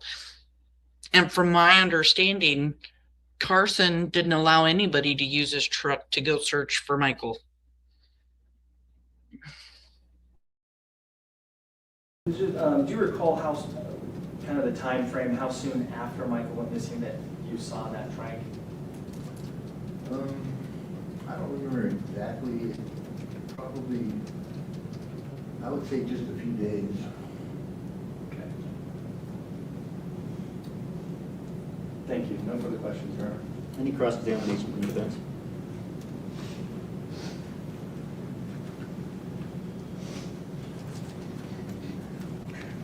Mr. Starkey, how long have you lived at 1100 Red Wing Street? About 5, 6 years. You married? No. You divorced? Yes. Who's your wife? I don't have a wife. Who's your ex-wife? Dorothy Starky. Does she live with you? Yes. All the time or on and off? All the time. Is she a registered sex offender? Yes. Are you as well? I am. Objection, relevance. Mr. Geddes? Judge, the relevance is that there's a missing child, and there are individuals that the police, in this case, investigated, and Mr. Starkey and his wife are two of the people that they investigated. It's relevant to their investigation, and they investigated them specifically because they're registered sex offenders. Any response from the state? Yes, Your Honor. I would simply state that Mr. Starkey is not on trial here, and this isn't his prelim. The subject matter of this prelim is whether or not there's probable cause to believe that Stacy Wondra committed the acts of murder, kidnapping, and destruction of evidence, and the Starkey's status is not relevant to whether or not Stacy committed those things. All right, well, certainly it's this court's perception that the relevance is tenuous, but it is a preliminary hearing. And So to the extent the question's been asked and answered, I'll let it stand for what it is. If we're going into it further, state may renew its objection. The court may, consider that if there's more questions about it. But I'll leave it where it is for now. It's only, of course, my ruling is only relevant to this hearing, not subsequent proceedings. Which, if there are subsequent proceedings, it may be the subject for future rulings. Thank you, Judge. Mr. Starkey, let's talk about your work relationship. Well, let's go back a little bit. Do you rent or own that home? My mom owns it. Okay. So you live in that home, you either pay rent or with your mother's permission? I take care of my mom. Okay. She lives there as well? Yeah. Understood. And so how long had the Wandra's lived next door, to the best of your recollection, sir?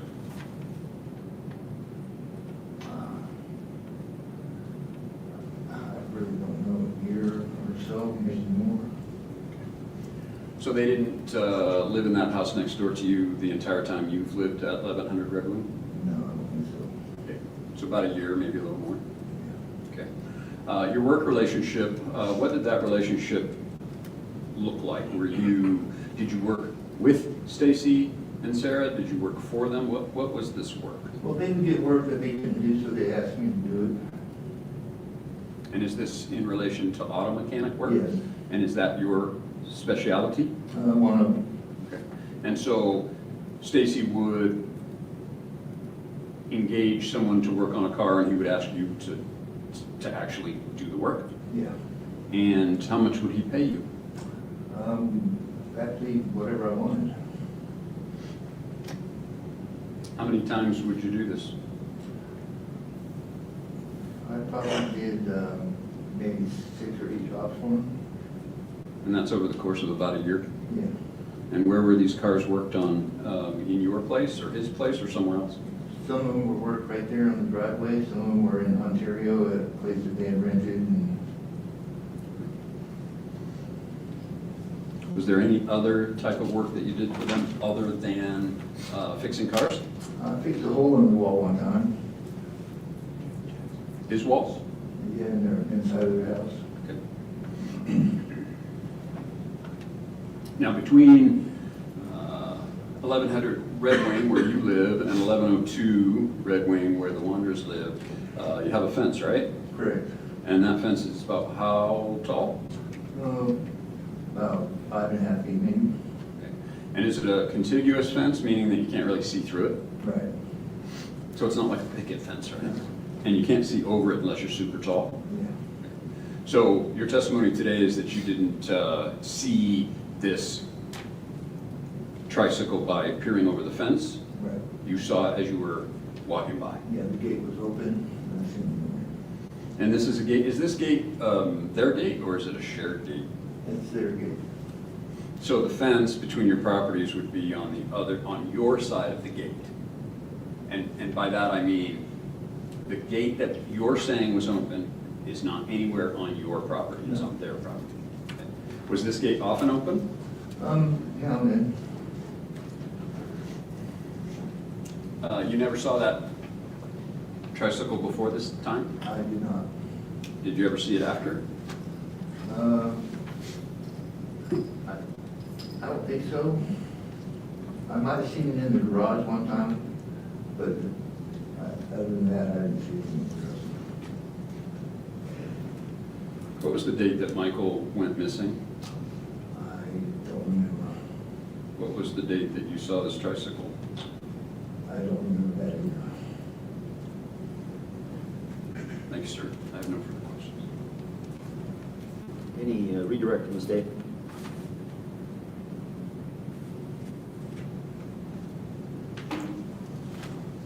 No, Your Honor. All right, Mr. Starkey, thank you. Does the state wish that Mr. Starkey be retained as a witness? No, Your Honor, he can be. Does the defense wish that Mr. Starkey be retained? No, Your Honor. Thank you. All right, Mr. Starkey, thank you. You're free to go. Is the state ready to call its next witness, or how do you wish to proceed? How many more witnesses does the state have? The question I want to ask for. Your Honor, we have. If you know. So because, well, which is maybe no surprise to the court, we I anticipate being able to get through more witnesses than what we have, and so we've pushed back our primary detective witness for tomorrow, and we've kind of scrambled to get some other witnesses lined up out of order from what we were expecting. I believe we have one more witness pulling up, and I don't know if the second witness that we would put on today, if we've been able to get a hold of him or not. And so I know we have one more, and I'm told that he just pulled in, so he's maybe just a couple minutes away. So potentially 3 witnesses remain for this day.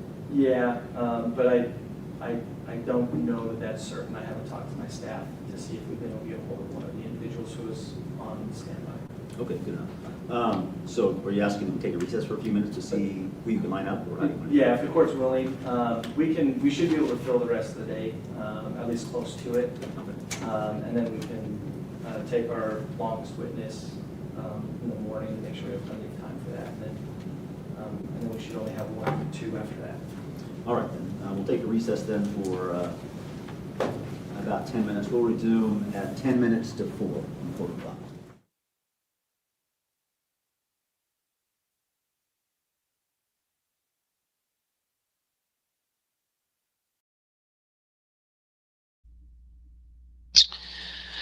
So there you have it. That's Deputy Bryce Crimin and then Carson Starkey's testimonies. And now we'll be moving on to Captain Horst and James Smit.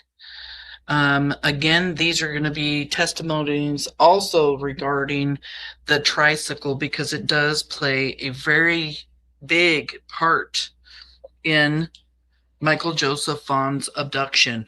And, you know, don't see Michael really wanting to get on a tricycle and take it like all the way back in that back neighborhood. He had never even been in that back neighborhood where the Wanderers lived. Stacy uses the word lure. We hear about how children are lured away from where they are. And Stacy is saying that this tricycle is what they used, or whoever used, to lure Michael away from wherever it was that he was. And the defense wants to go hard on Carson Starkey there for a moment, because he is an RSO, but he wasn't the one on trial. So they don't allow the defense to continue to go at him for that. You know, this defense is flying on the wings of a certain creator. They got a lot of information given to them by a certain creator. Yes, YouTube creator. And they are flying on the wings of her information. And part of that information that she spews is that Carson Starkey and his wife, because they were RSOs, may have something to do with or are involved. From what I understand, they fully cooperated. They even allowed law enforcement to search their backyard. Yes, they are RSOs. Yes, that's sickening. But I think it's crazy that a defense team wants to use the information provided to them, but in all actuality, they are probably using it because they have nothing else to use on STACEY Wondra. He's going to trial. He did this. He is a suspect in Michael's murder and abduction. Yeah, Callie, exactly. Like, how is that allowed and how is that not against the law? Inserting yourself into an investigation is what that is. And why anybody would ever want to do that beats me. Dawn, thank you for being here. Why hasn't she told the police? That's withholding info? Isn't that what Sarah was originally charged with? No, I'm saying she has. Okay, so she had given this information to the police. The police looked into it, didn't find any relevance in it, and yet she wants to keep spewing about it and no one wants to listen to her. So, hey, STACEY WONDRA'S got a trial. Why not give it to his attorneys? Maybe somebody will listen to me. Yeah, it's gross. Makes me sick to my stomach too. Ink. So we're gonna just head right on into this. This is Captain Horst.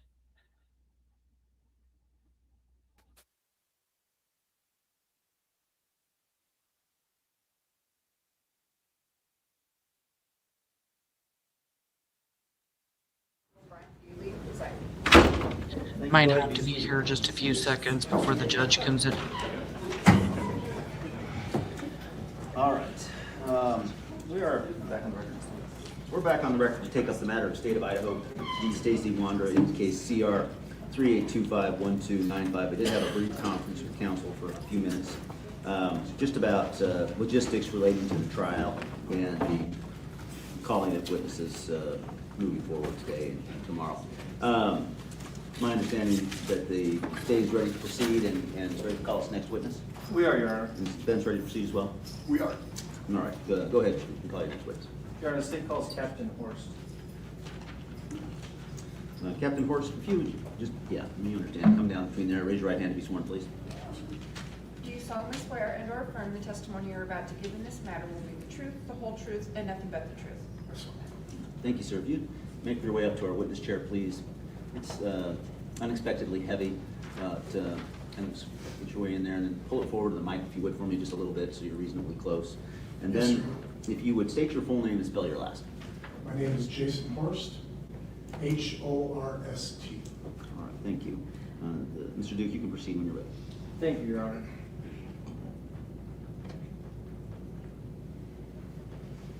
Okay, Captain Horst, what is it that you do for a living? I'm currently a captain with the Idaho State Police. Okay, in August of 2021, do you remember what your rank was then? My rank at the time was sergeant. Okay, and what were your duties as a sergeant? At that time, I was a detective sergeant. Over one team of detectives. We had several teams of detectives based out of the Meridian area. Okay, and how long have you been in law enforcement? 20 years. Okay. And were you asked to aid Fruitland in their investigation into the missing boy, Michael Vaughan? We were. Okay, and do you recall in August seeing a potential piece of evidence by a bluff sign? Yes, sir. Okay, and I don't know if it's in front of you or not, but we're going to ask for State's Exhibit 11. Okay, Marshall's going to hand you what's already been admitted as State's Exhibit 11. Do you recognize that picture? I do.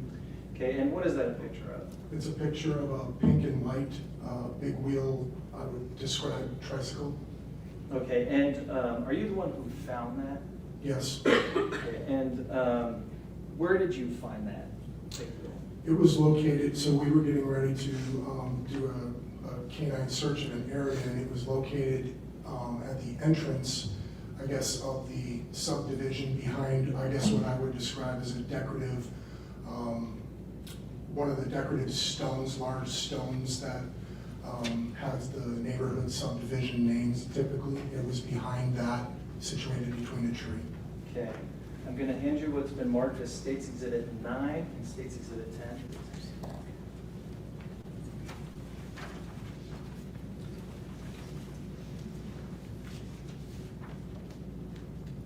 Okay, and can you tell me what those are pictures of? Yes, sir. It's the sign that, or the sign that I was referring to. It says the bluffs, but the tricycle was located, as illustrated in this picture, between the sign and the tree. Okay, and exhibits 9 and 10 do those Are those true and accurate to what you observed when you first saw the the Yes. big wheel? Okay. The state moves to admit exhibits 9 and 10. No objection. 9 and 10 will be admitted. Okay. And when you saw the big wheel, what drew your attention to it? Had you seen it, or had you? I guess I'm backtracking now. Strike that. Had you been searching in the area?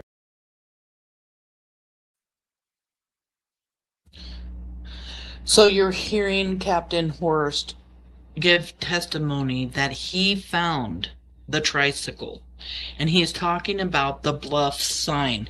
So there are subdivisions on each side of 8th. The Vaughan family lives in one subdivision. Then you have Hidden Meadows, which is another subdivision that the Wanderers live in. And then there's the Bluffs subdivision, and it is on the corner of 3 Rivers Way and 8th Street. And he is saying that he found this trike, the same trike that we've been talking about, found behind the bluff sign, in between the sign and the bushes.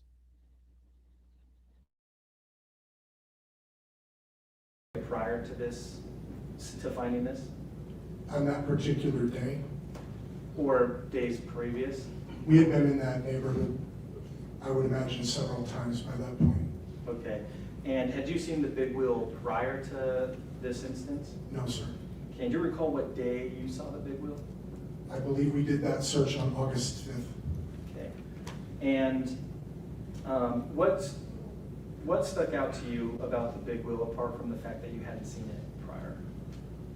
Well, as you can see in the photo, it's situated in an area that if I would have seen this maybe in a yard or something, I might not have found it as peculiar, but where it seemed like it was situated behind the sign and in between the trees in an area where a child wouldn't naturally probably be playing or place it is what stuck out to me. Okay. And so, how did you treat the trike or the big wheel after you observed it? So I stayed with that particular spot. I guess I would say I secured the scene to make sure that nobody else was going in and out. I called our forensic lab to help us document the scene, one, and also to collect and then secure the big wheel for any further evidentiary processing we would do with it. Okay. And to your knowledge, I guess, did you retain the big wheel, or did the Fruitland Police Department hold on to the big wheel? We retained it. Okay, to your knowledge, is it still in evidence? Yes. Okay.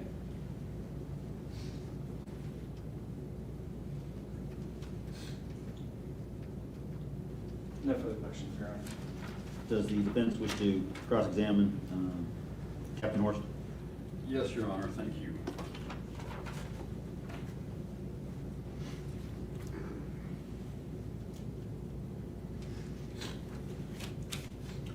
Captain, bluff sign. We've talked about a bluff sign. What is a bluff sign?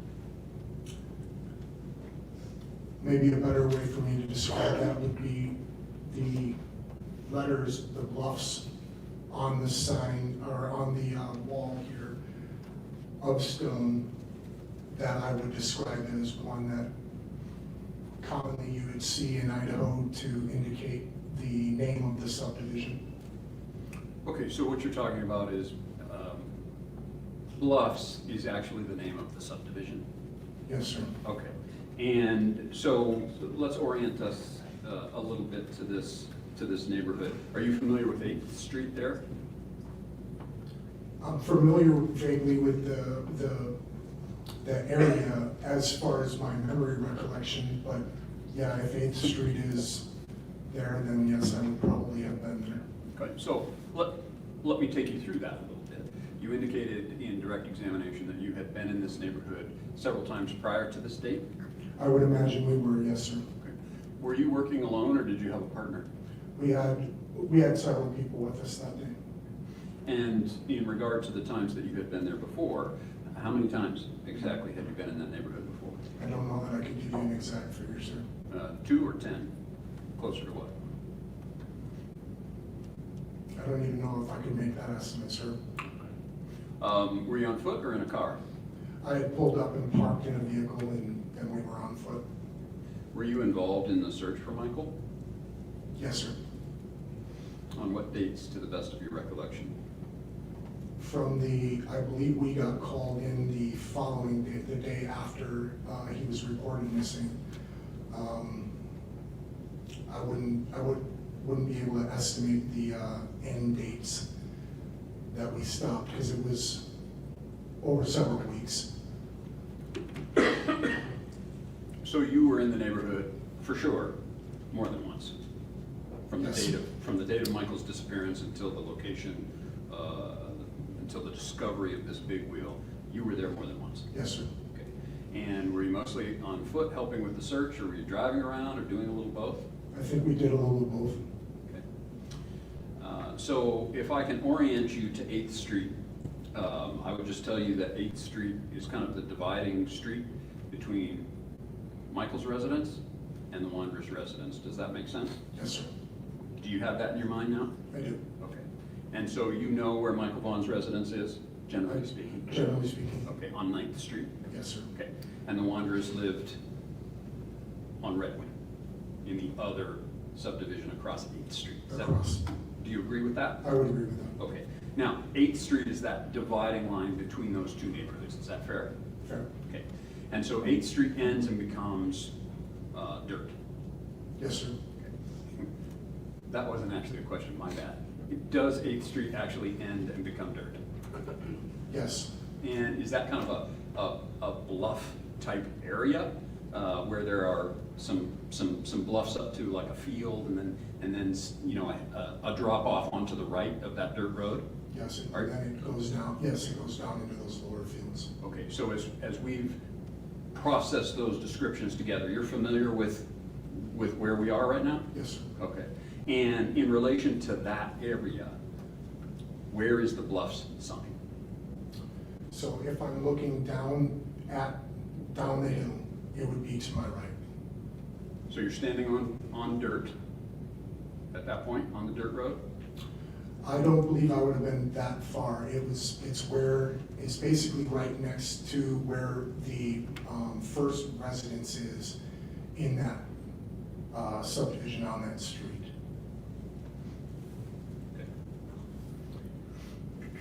The date that you've testified you located the big wheel was August 5th? Yes, sir. Do you remember what day of the week that is? I do not. Do you remember who was with you at the time, or were you alone? I wasn't alone, but I don't remember how many or the specific names. I would recall probably a couple of names. This picture that you've seen and you've been oriented by, there's the bluffs sign, and then there looks to be some vegetation. Is that a fair assessment? Yes. Okay. And the tricycle is kind of tucked in behind there? Yes. Was the big wheel, was it readily seen from the street, or did you have to kind of go around the corner a little bit to see it? I would have had to been off to the side, kind of the way that this picture is oriented to be able to see it. So is it fair to say that you could walk or drive by that location and not see it? It is fair to say that. So would it be possible that on previous days when you were there, it may have been there, you just didn't see it? That I wouldn't have seen it? Yes, I would agree with you. I would like to develop how it is that you learned that a pink big wheel tricycle had any kind of evidentiary value. How did you know that? So not necessarily to the color, but several days prior, and I wouldn't be able to give you an exact date, but I would say several days prior, because we had been in the process of gathering, and a lot of information was coming in, and we would follow up on any lead, any tip, anything like that. And I believe there was an interview conducted by some of our detectives, Idaho State Police detectives, and in that interview, a comment was made about a potential witness seeing Michael Vaughan on a big wheel. Now, a color wasn't described in that, but that obviously stood out to me when I saw this. It helped me to kind of connect that dot. Okay, or make it more stand out to me. So when you saw that tricycle, you immediately knew this might be important.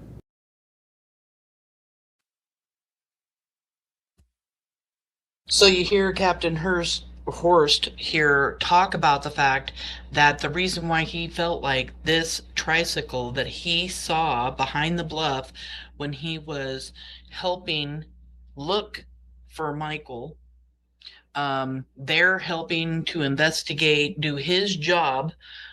He had parked his car, he's walking around, he sees this tricycle sitting there. It's in an odd place. So number one, there's one, red flag. Number two, he had heard that there was an interview done with a witness that said, which is Dorothy Starkey, that said she saw Michael riding a tricycle. It's being called a big wheel. It's being called a tricycle. They're still talking about the same thing. Somebody in here, Chuck Anderson's granddaughter, really describes it best. My grandmother would have called a tricycle a big wheel. My kids these days would call it a tricycle because back in the day, a big wheel had 3 wheels. You rode it, you could skid out on it, that kind of thing. But it's the same exact thing. And it was just important to him when he remembers, that there was an interview with Dorothy Starkey. What I also found very important here is he said the color was not included when he had heard that somebody had been interviewed and that they said they saw Michael on a tricycle in the neighborhood. And we know that was on Red Wing and Meadowlark, where she said she saw Michael and where Banshee hit. Yes, sir. Okay. And you secured the scene and what, radioed in or sent your partner out to? I secured the scene and then I made a phone call to the lab, and I want to say specifically to Carrie Hogan, who's one of our crime scene response. Now you work for the state police, is that correct? I do. And the state police had a fairly significant role collecting potential forensic evidence in this case, did they not? Yes. Were you part of that? Not that particularly. I was a part of the gathering of evidence and orchestrating, where do we, send our assets. Because as I mentioned, we did have a lot of tips and things coming in that needed follow-up. Did you ever develop any information in regard to who the owner, the actual owner of that big wheel was?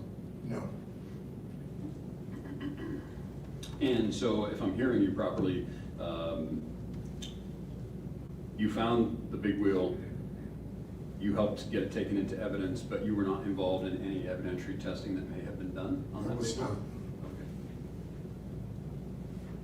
Thank you, sir. I have no further questions. Redirect.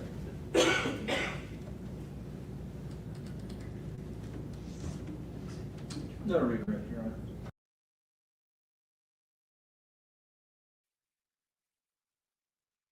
And in the rest of his testimony there, he is saying that, he took control of the area, called in for backup.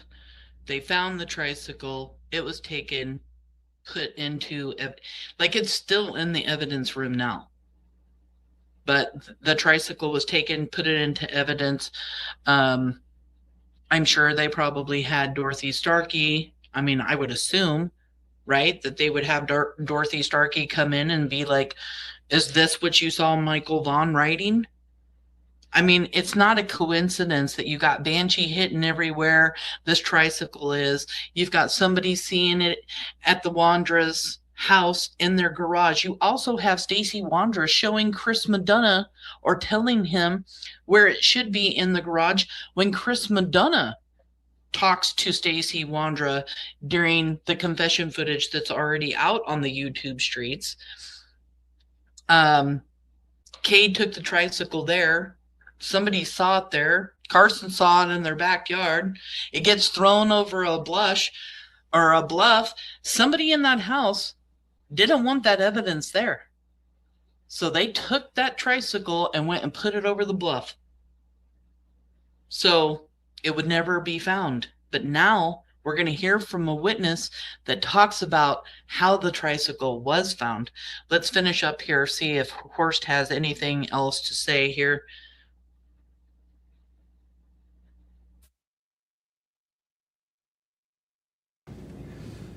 All right, Captain, thank you. Does either the state or the defense wish for Captain Horst to be retained as a witness in this matter? The state would have an excuse, Your Honor. I agree. All right. Thank you, Captain. All right. Based on our conversation of a few minutes ago, are we ready to start with the next witness, or we need a couple minutes? I suspect our witness is still en route, Your Honor. Okay. So, the witness is hereby, do I perceive it's expected to be a short witness? Yes. So if the witness is here by 4:30, we should probably go ahead and take the witness up. If not, should we recess and resume tomorrow? That works for the state. Does that work for the defense? Works for the defense. All right, so we'll take a recess, and I would just ask the parties to let me know when the witness is here, and rather than pick a time. And then, but if I don't hear from anyone, then I'm going to come back in at 4:30. We'll talk about it. 2 minutes out, maybe we would, but probably likely recess if they're not here. All right, we'll be in recess. Thank you. Please rise.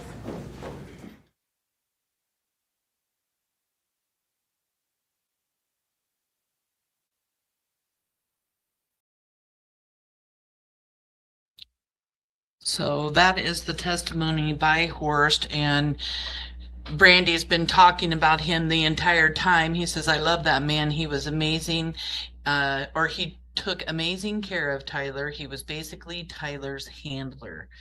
And you did see him talk to Tyler several times during the preliminary hearing.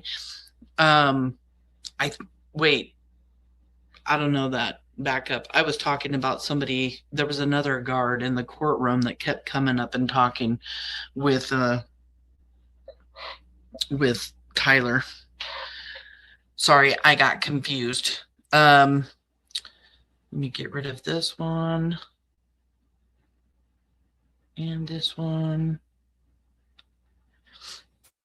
I find it hard to believe that I've heard about Dorothy. She would have just thrown that out, but that's just my opinion and speculation. Well, think about it this way. Dorothy Starkey is an RSO, and so is her husband. Coming out and saying anything, or even calling the police and telling them that they saw this missing child that is missing, because she called law enforcement 2 days after Michael's been abducted. How hard do you think that was for an RSO that had been in trouble for pictures, videos, and all the sick things of a little boy? Do you think she wanted to make that phone call? I think about that, and I'm like, that had to have been a very hard conversation, a very hard phone call for Dorothy Starkey to make.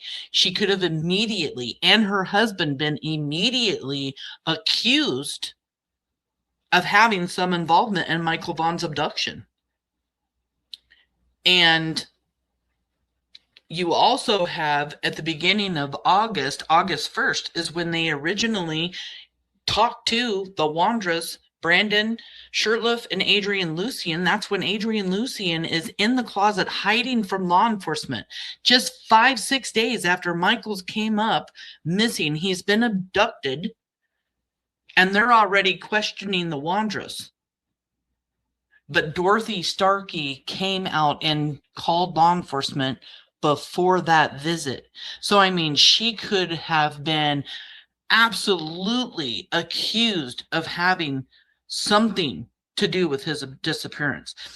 And if you even want to play devil's advocate and just take her testimony right out of there, or her phone call out of there, you have Banshee that hit at the same place where Dorothy Starkey said she saw Michael on that tricycle.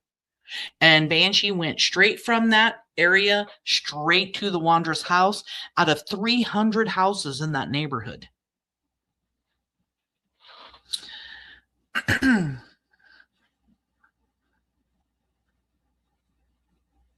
Yeah, doing the right thing, connecting to or contacting Ellie. Yes. I mean, I just feel like it would have been difficult. I mean, it's sickening the things that they have done, but at least they did the right thing. Here comes Sarah Wandra coming into the house with Michael and Stacy Wandra, Brandon Shirtliff. No one in the house. Adrian. Well, Adrian, according to Stacy, was with her, picks up a phone and says, oh, no, Stacy Wandra wants to have no responsibility whatsoever. He did nothing. That's a lie. He was at the splash pad that morning, okay? He was looking for children he was looking for children when he went to the splash pad. We now know that's at like 3:30 in the afternoon. Not even earlier in the day, like he said, all over the YouTube streets, like 1 o'clock. It's all lies from these suspects. And we're learning now, like the preliminary hearing, we're learning more and more and more about these suspects' lies. Brandon Shirtliff plays off like he don't know nothing, but it's not true, because Juanita Kelleher gives her testimony and you start finding out things that Brandon have said, and he couldn't have said those things unless he had knowledge.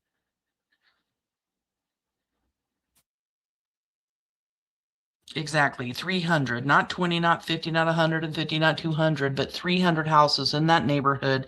Michael Vaughan was at the Wandra's.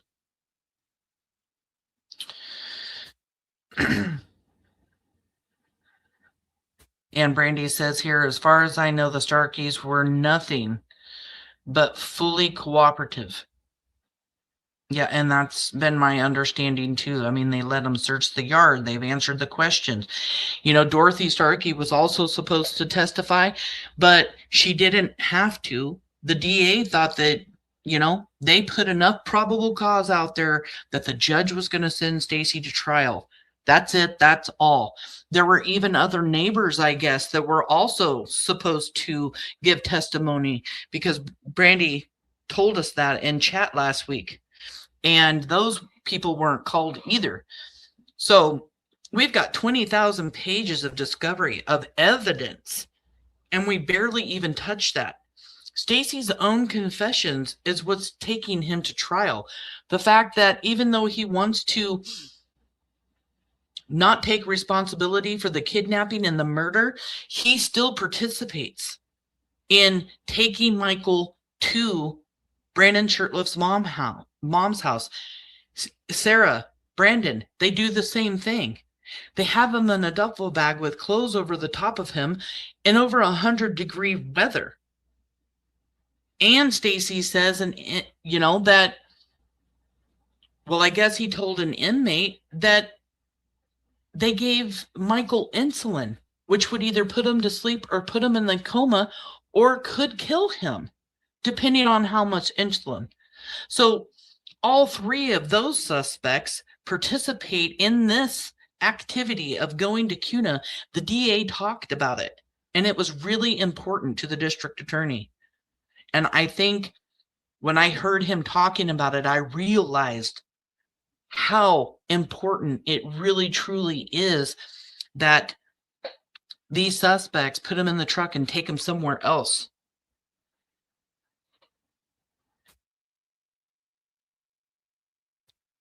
Thank you guys for coming in. I appreciate you. I know Brandy appreciates you. The whole Vaughan family loves having you here. We are Monkey's Army, and we're not going away. Now, let me just put up, this is James Smit, Jim Smit. He's mentioned in the probable cause affidavit, so we have talked about him before, but now we're going to hear his testimony. He lives at 3 Rivers Way, which is in that Bluffs subdivision that we were just talking about. And his house looks over the bluff, and he describes a lot of things that we haven't heard before. So let's get right into this.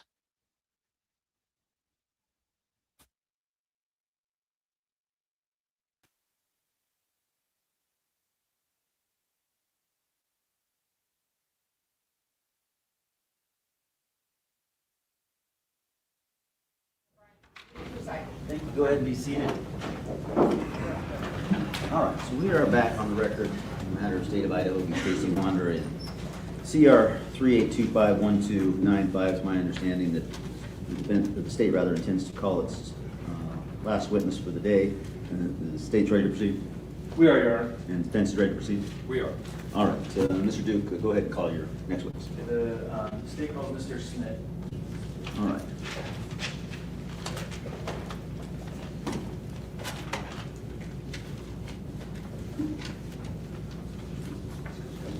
All right, Mr. Smith, if you'd come forward, sir, right down this aisle here and between these two tables, and then raise your right hand to be sworn. Do you solemnly swear and or affirm the testimony you're about to give in this matter will be the truth, the whole truth, and nothing but the truth? All right, if you'd come up to our witness chair here, sir, and have a seat there. You'll have to handle that chair a little bit. It's heavier than it looks. If you kind of pull that chair in a little bit so you're just a little bit closer to the mic, please. And then if you'd state your full name and spell your last. Please state your full name and spell your last. James Smit, S-M-I-T. And you have a little bit of a hearing deficit, maybe? Oh, yeah. Okay. Well, so I'm going to speak a little bit louder. Okay. I'm not unhappy. I'm not yelling at anybody. And I'll ask counsel to do the same so that Mr. Smith can hear. But if you don't hear, sir, please just speak up and say, I didn't hear, and so that whoever's speaking can repeat themselves so you know what's going on. Okay. All right. Go ahead, Mr. Duke. Thank you, Your Honor. Mr. Smit, where do you live? 701 Three Rivers Way in Fruitland. Okay, and is that in the Bluffs subdivision? It's on the left side. Okay, and did you live there in 2021? Yes. Okay, and are you a tinkerer by hobby? Do you tinker a little bit? Yes, I was a forklift mechanic for American Fine Foods for 25 years, so I tinker with those. Yes. Okay, excellent. And do you recall when Michael Vaughan went missing? Yes, yeah, a lot of.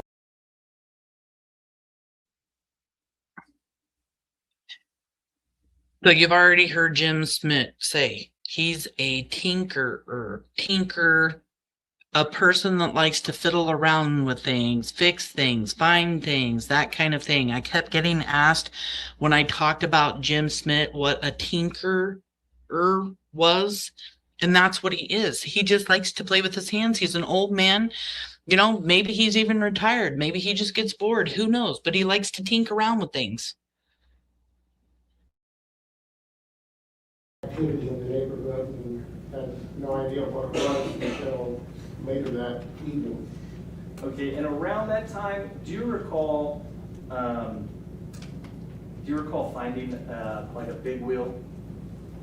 I did later, yes. Okay, and I believe what's been marked as State's Exhibit 11 is in front of you. Maybe it's not. Give me just a second. All right, there's State's 11. Marshall, if you'd hand that to Mr. Smith. Thank you. In front of you is State's Exhibit 11. Are you familiar with the subject of that picture? Yes, that's the tricycle I found over the bluff. Okay, and when you say the tricycle you found over the bluff, walk us through when you found that tricycle. Well, it was, I was looking for a wheel for a wheelbarrow, a planter wheelbarrow that my wife's father made 40 years ago, and the tire broke off of it, and it was a Hot Wheel tire from our daughter's Hot Wheel. So I was looking for something to replace it, and it's over the bluff. It's been a dumping ground for the farm and orchard that was up there, so there's a lot of metal and different items that I thought I maybe could use, and I walked south down the game trail and came up to the draw that where Southwest 8th Street turns to go down into the fields. There's a little draw right there. It's a dumping ground for concrete, asphalt, and whatever. And I saw this Hot Wheels down there, so I went over and picked it up and brought it back to the house and took the wheel off of it and went out where the wheelbarrow was, out by the bluff, and it wouldn't fit. So I put it back together. I thought it looked pretty good, still usable, so I, rather than throwing it back where I found it, I just took it down and put it by the bluff side, and hoping that maybe some child would come by and want to have it. Okay, and I'm going to ask the court if we can have exhibits 9 and 10.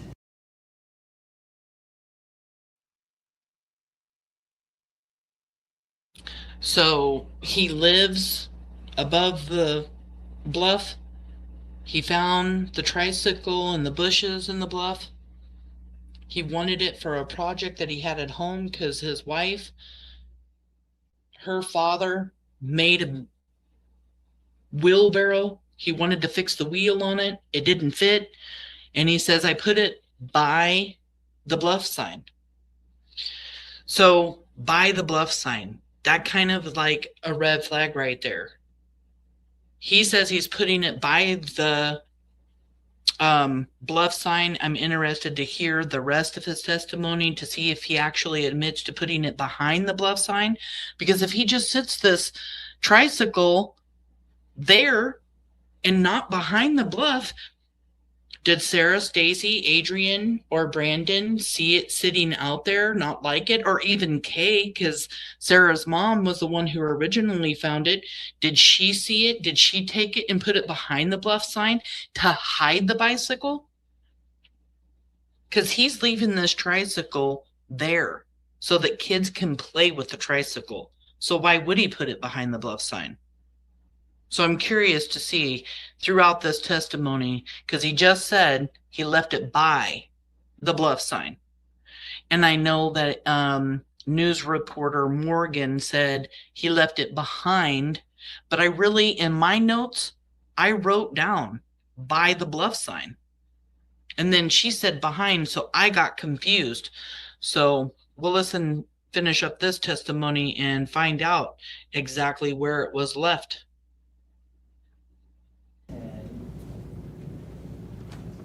Marcia, if you'd hand Mr. Smith exhibit 9 and 10, please.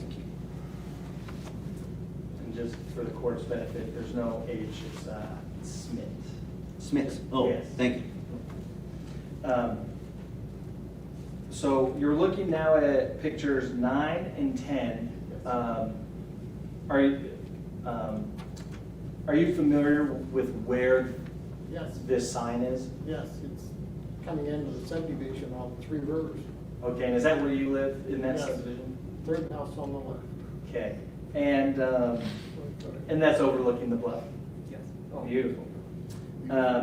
And so that picture, exhibit 9, do you see where there's the big wheel and then it's right next to the sign there? Yes.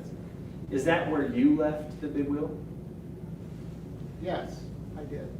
Okay, and do you recall when you left that big wheel there? It was probably the next day after I found it, realized I couldn't use it, and that was sometime in the last week of July of 21. Okay, is it possible that was last week of July or early August? Yes, it was somewhere in that time frame. That's a long time ago. Okay, and so when you found the big wheel, you said you had it for about a day? I think I might have left it an afternoon or possibly took it back the next day. Okay, and just to be clear, kind of where you found it. So if you're going up 8th Street, there's a drop off right there when the road turns to gravel, correct? Yes. Okay, and if you follow that gravel road, then there's a path that goes across the bottom of that cliff. Is that correct? Judge, Game trail, and I'm going to object. Stand by 1 moment, sir. It's not a big deal, but the leading questions, Judge, I object to those. I can rephrase, Your Honor. All right, go ahead, Mr. Duke.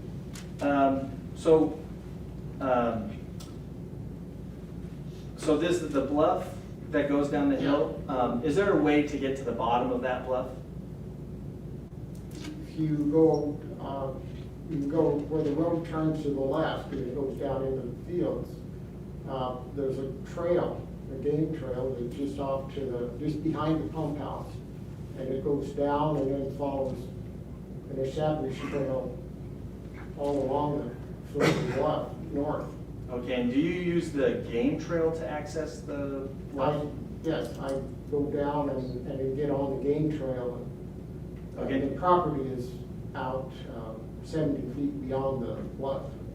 Okay, and is that game trail, does that run behind your house? Yes. Okay, and so do you go out of your backyard in order to access that? Yes, and angle down to the southwest and get on it. Okay, and was were there any other items on that hillside where you found the trike? Not at that time, no. There wasn't anything, garbage bags. Okay. But if you were, where you found the trike, if you were to climb up the bluff, would that put you out on 8th Street? But right where the road turns, the gravel road. Okay.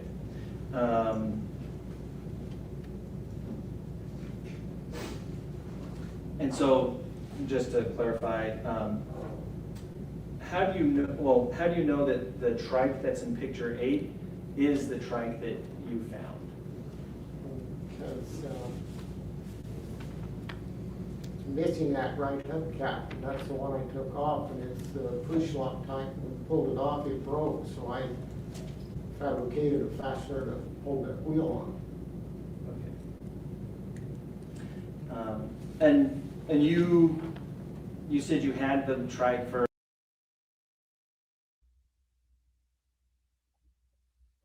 Very important right there. He's asked by the prosecuting attorney, how do you know that the tricycle that you found is the tricycle in the picture that you're looking at? The hubcap of the tricycle busted off when he took that wheel off for the wheelbarrow, and he had to fabricate a new kind of fasten to be able to get that wheel back on and work correctly. And that's how he knew, because he could see it in the picture. So this is the tricycle that he got down off the bluff. He also talks about the fact that the area down there at the bluff is used as like a dumping ground where people will go and dump things, and that he can't even access that from his house. So he's definitely able to identify this tricycle 100%. A day, maybe a day and some change, is that right? Well, yes, I did. I think it was in the afternoon when I found it, and I left it sitting in the garage until maybe the next morning. Okay. All right, thank you very much, Mr. Smit. No more questions from the state, Your Honor. Any cross-examination from the defense of Mr. Smit? Yes, Your Honor.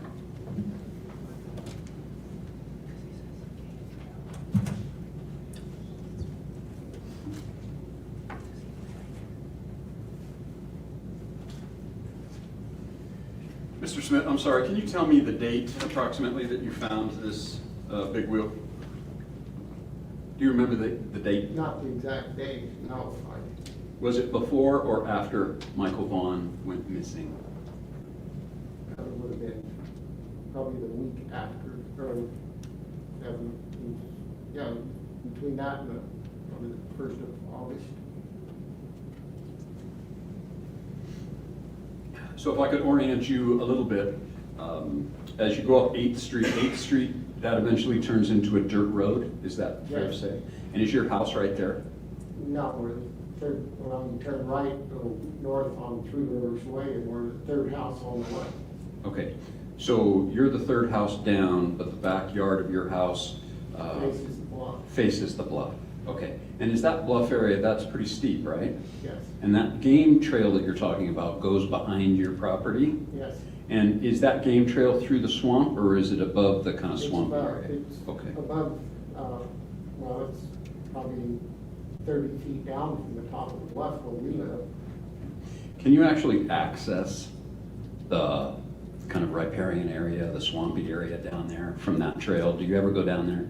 I got in below the trail towards the swamp. Okay. And when you indicate that this is a common dumping area, where exactly are you referring to? Because when that road turns to gravel, there's kind of on your left, it goes up a little bit. On your right, it goes down to that swampy area. When you say this is a common dumping area, where exactly are you talking about? Well, right, if you kept going on 8th Street, you'd follow the bluff right there. It's a draw that you don't make the turn, you're gonna go into it. Okay, and so you're saying, sorry, didn't mean to cut you off. So you're saying that that's a common area for people to Yeah, there's been cement, asphalt, everything dumped down in that. Okay. If you follow that road all the way down, where does it go? You come out of the buildings down towards the freeway. Can you access the river from down there? You can, yes.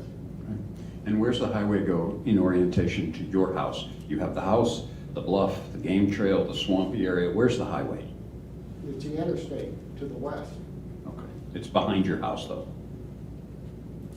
Well, the interstate is about probably a half a mile west from the bluff. Okay. Can you hear the interstate from your house? No? You can't get on the interstate there. Okay. And your test? I think he misheard you though. You asked if you could hear the interstate. He said, can you get on, and he answered, can you get on the interstate? Let me clarify. Can you hear the interstate from your house? Okay. And you can hear from the bluffs, right? You can hear the interstate from the bluffs. Oh, yes. Yeah. See it.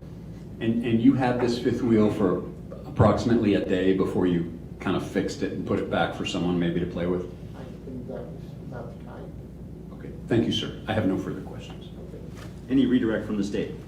No, Your Honor, thank you. All right, Mr. Smit, thank you. Does anyone wish Mr. Smit to be retained, or is he free to go? Free to go, Your Honor. All right, thank you, Mr. Smit. You're free to leave. All right, so that concludes the state's presentation of evidence today. Today, yes, Your Honor. And is the state then prepared to proceed in the morning as planned at 9 a.m.? Yeah, we are ready to proceed at 9 a.m., Your Honor. All right, and is the defense also ready to resume at 9 a.m.? We are, Your Honor. Okay. All right, so we'll be in recess for the day. Is there anything that council wishes to discuss before, or this evening, before you leave the building? Yes. Okay. Well, so if you could meet me in my office, just out this courtroom to the left, I'll meet you over there and we can discuss whatever is needed, and then we'll, I'm still yelling. All right, and then we'll return. That's all.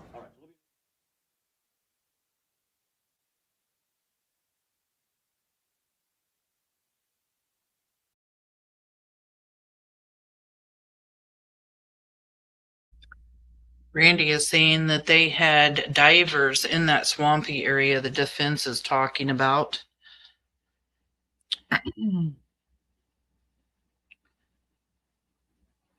And James Smit never says he left that behind the bluff. He says he left it by the bluff. By the bluff to me is on the side. I mean, if he wanted kids to play with that trike, why would he hide it behind the bluff sign? Did one of these suspects or Sarah's parents see this trike sitting out by the bluff sign and go stuff it behind that sign in between the bushes? You hear Captain Horst talk about the fact that he had been in that area a few times and didn't see it. So that sounds hidden to me. I mean, of course, I'm just talking about my own theories, my own assumptions right now, but I think it was out and one of those people put it back in.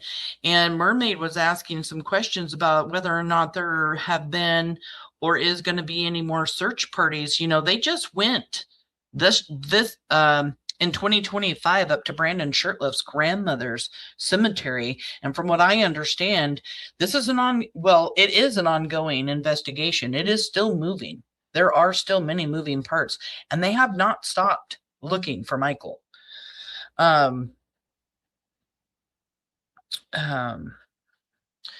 Let's see. Brandy says, baby kisses, I'll never forget the day when there were sirens and fire trucks. They drained a canal and were pulling out hooks. The FBI told me to go, and I sat my ass down. Yep, because you want to know. You want to know where your baby is. I'm so sorry you had to do that. My sister then picked me up because I quit breathing. Oh my goodness, I'm so sorry. That's just awful. I mean, you wouldn't have been able to get me away from some of that stuff either. I would have wanted to know. I would have wanted to be right in the middle of everything, trying to figure out what law enforcement knew, what they were doing, not only because I want to make sure law enforcement's doing a good job, but I want to know if they're going to find my baby somewhere like that.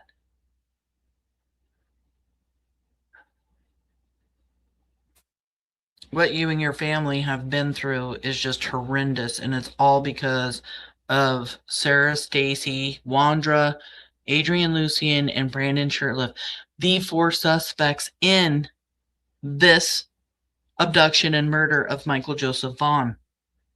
And Brandon, in case you missed it the first time, I've got a message for you tomorrow night. We're going to skip a preliminary hearing for one evening so that I can talk to you about a lot of stuff that we're finding out all of a sudden. And it's really strange things. Because you, my friend, have your hands deep in some really crazy shit.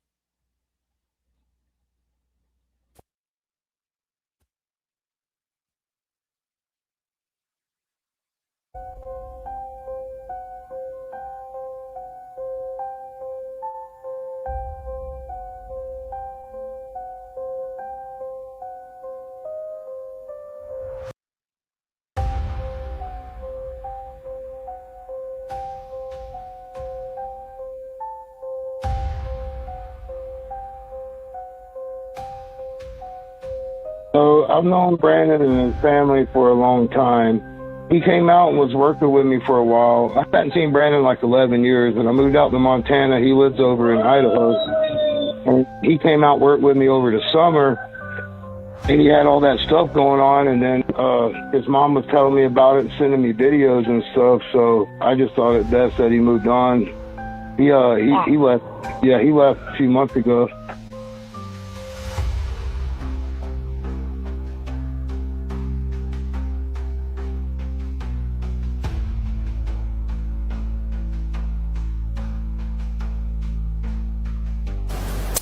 During the course of this investigation to date, we received credible information that the remains of Michael Vaughan could be found in the backyard at 1102 Red Wing Street in Fruitland.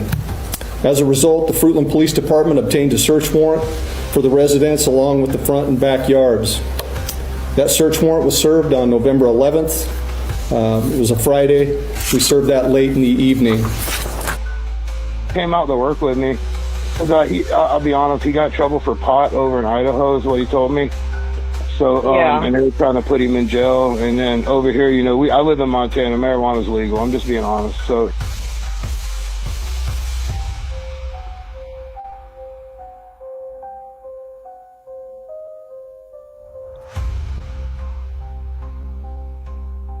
As you know, from the time Michael went missing, this has been an all-hands-on-deck investigation, and it remains very active and an ongoing investigation.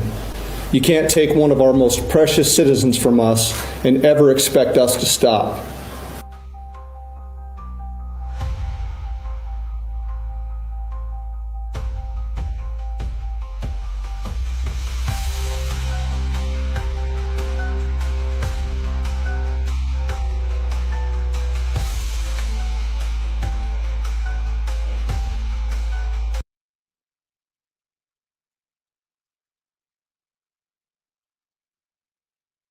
Well, there was one judge disqualified and then a new judge put forth for the trial. And the date change, I know, happened. Not sure if it was to get rid of that judge or not. I'm not sure. I will look. But I know that they have, well, Brandy's answering it right here. Crime sleuthing, yes, the defense asked for another judge. They are allowed to do that. They did that in the preliminary as well. The new date is April 4th. Is it April 4th or April 3rd, Brandy? At 3:30 p.m. Because I'm hearing it's 3rd and 4th. 2 days. But I don't know why it would be 2 days when it's probably only going to be like 30 minutes. Definitely look into some stuff since there's been some confusion. But yeah, the defense has asked several times, actually, even before the preliminary hearing, asking for new judges and everything, and it's all normal. STACEY Wondra has been arrested so many times and put in jail so many times. Like I've talked about before, you know, there's no corruption. It's just there's not a lot of judges and lawyers and everything else. So lawyers, since he's going in and out of jail all the time, there's probably been several of those lawyers that have worked on other cases he's gotten in trouble for, and he doesn't want them to be the one, you know, setting out for like the trial from the preliminary hearing, listening to the probable cause, or a judge that he's going to give his, you know, whether he's guilty or not guilty to. So, and that's all good things. We don't want STACEY Wondra to have those judges that have worked on other cases before, because then later STACEY Wondra and his attorneys can say, okay, this isn't fair. This is, you know, his rights have been violated, like STACEY seems to want to claim anyway all the time. You know, it's a good thing. It's a good thing that they are even talking about and probably will have this moved from Payette County or from Fruitland over to Caldwell, because they want a fair trial so that the jury selection isn't from Fruitland. So it's not abnormal things going on. It's just everybody watching their asses to make sure this goes well. You think those defense attorneys want anything bad to happen so they can keep going on and on and on and on?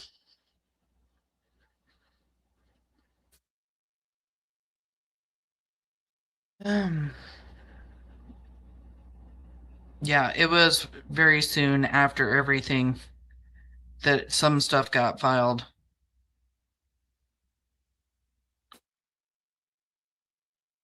I don't do the Summer Wells case.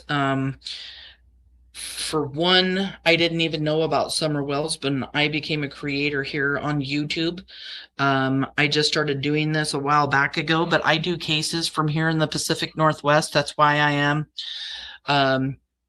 PNW, Pacific Northwest. There are some children, though, that really touched my heart that I have talked about. They're either in the Pacific Northwest, or a couple of them were just children that I did know about that are up on my banner. So many rumors go along with these children's cases. I wanted to talk about Sebastian Rogers, but I mean, 3 weeks into the investigation and search for him, there was already so much misinformation and rumor out there. I didn't even know where to start. And it was the same with Summer's case. So many people saying so many different things. It was hard to fact check. And when you can't fact check something, yeah, I'm not going to talk about it. I don't want to be putting out misinformation that can just be taken and then later on, you know, it's a rumor. And that kind of stuff can really, really damage a child's case. It really can. When I cover Kyron's case, you know, we debunked so many rumors and so much misinformation that we actually got down to the real facts, and it just helped us understand his case so much. Me and all my partners that work on Kyron's case, yeah, the misinformation, it really is, and it is not helpful for anyone.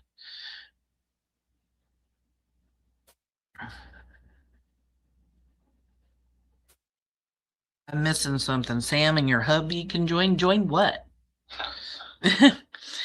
We want to take a trip down to Idaho and see the family without anything. Brandy is saying frustration, speculation. I share all those missing children's flyers over the years. I support their streams. Please respect Michael's. Yeah. Yeah, you got to talk, just got to keep talking the truth.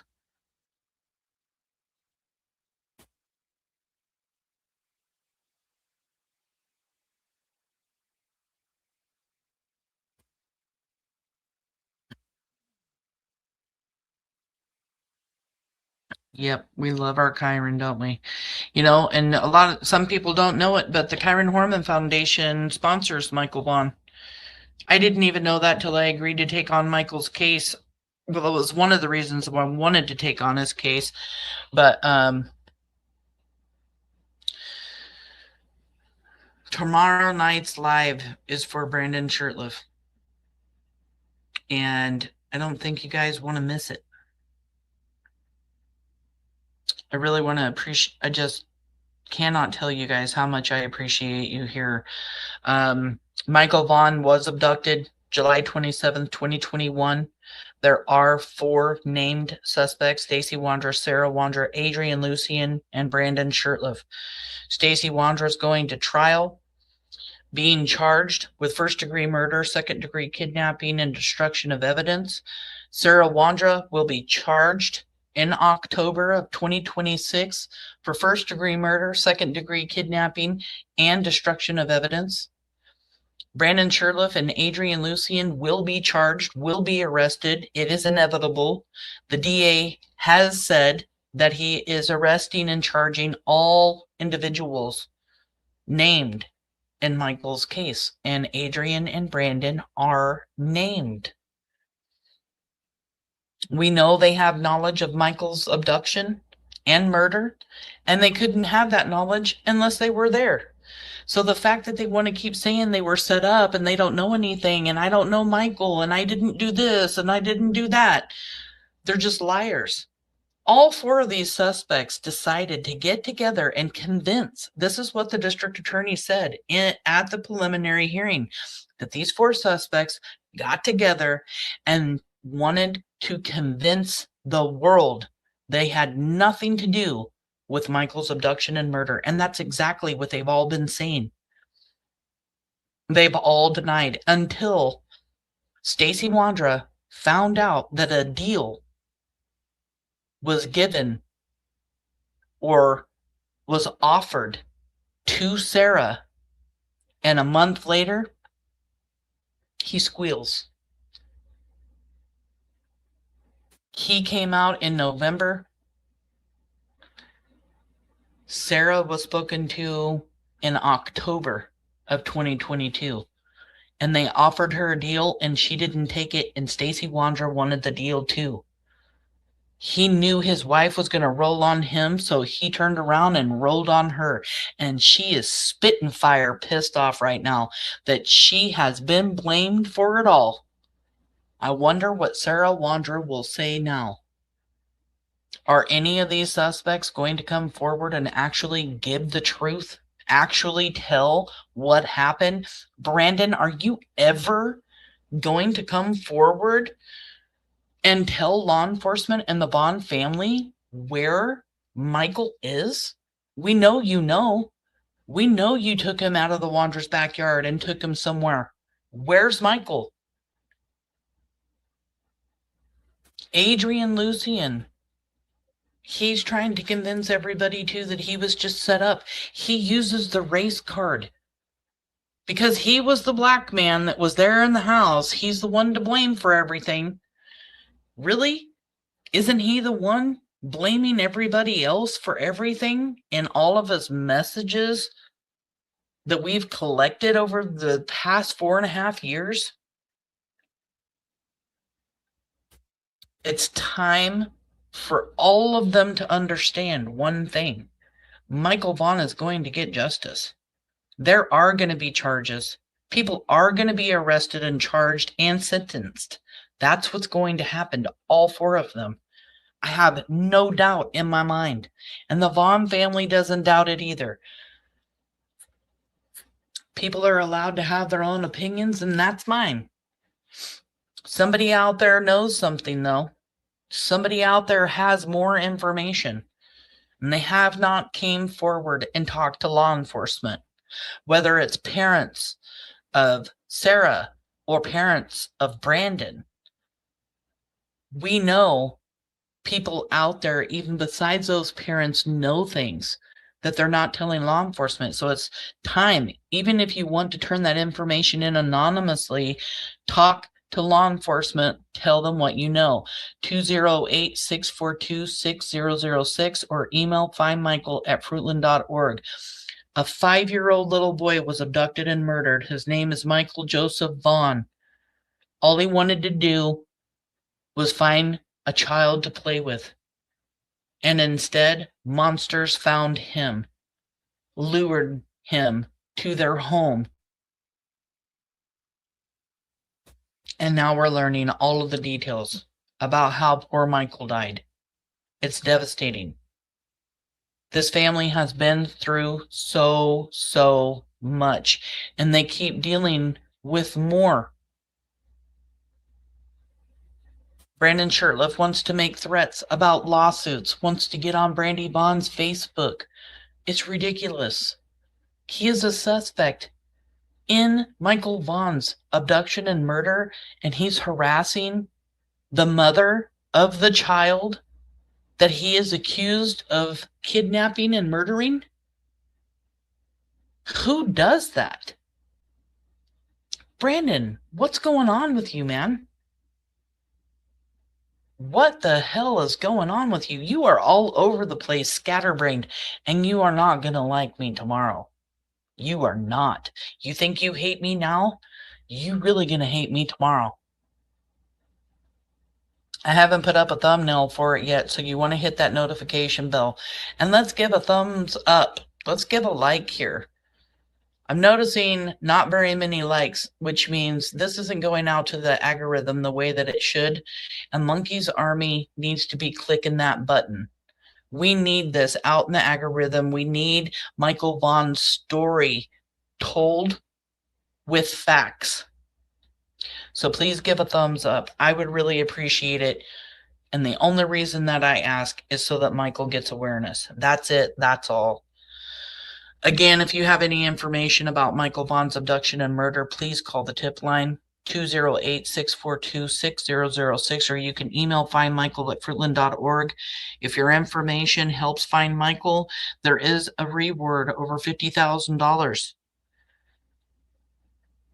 Don't let that sit on your conscience and not call law enforcement. Smash that like. Thank you guys so much. I forget to share on X. I'll do that as soon as we're done. Thank you so much, Callie. Thanks all my beautiful moderators for coming in, for being here, even on my spur of the moment lives. We've had so much going on. Nobody's getting a break. The family's not getting a break. My mods aren't getting a break. I'm not getting a break, and we don't care. We are a part of Monkey's Army, and we're right here. This is what we're going to do, and we're going to keep going until justice is served.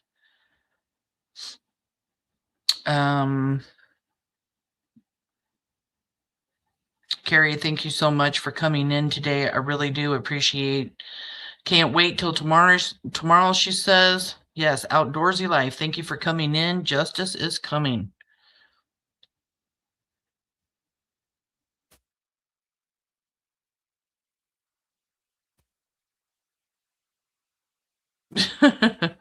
Mermaid, I have nothing I can say right now to either of them unless you want this live to shut down, right?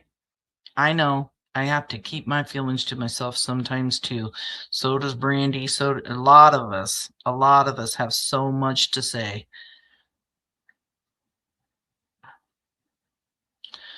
I know these lives have been quite late for some of my normal subscribers, and I'm really sorry that it's changed to like an evening shows. I am gonna go back to afternoon and evening. I don't know. I'm trying to find my niche, you guys. I've been doing this a couple years now, and I'm just trying to find that niche. You know, is it better in the evening time? Is it better in the afternoon time? When can I find more awareness for Michael? Because it's really what it's about. Finding enough people to watch and listen to some facts about Michael's case. And this is a lot of really important information. This preliminary hearing, the entire preliminary hearing has not been shown anywhere else as far as I know. And I don't even know that it will.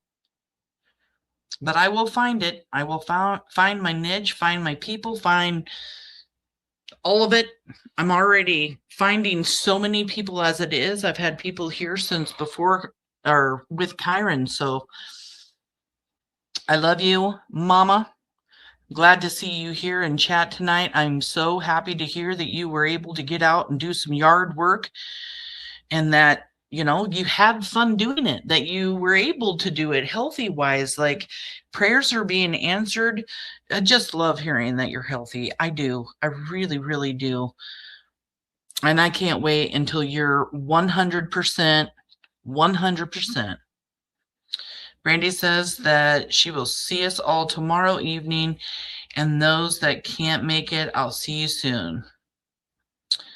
All right, everybody. I hope you guys have the great rest of your night. I'm going to sign off. I love you guys. Thank you all for being here.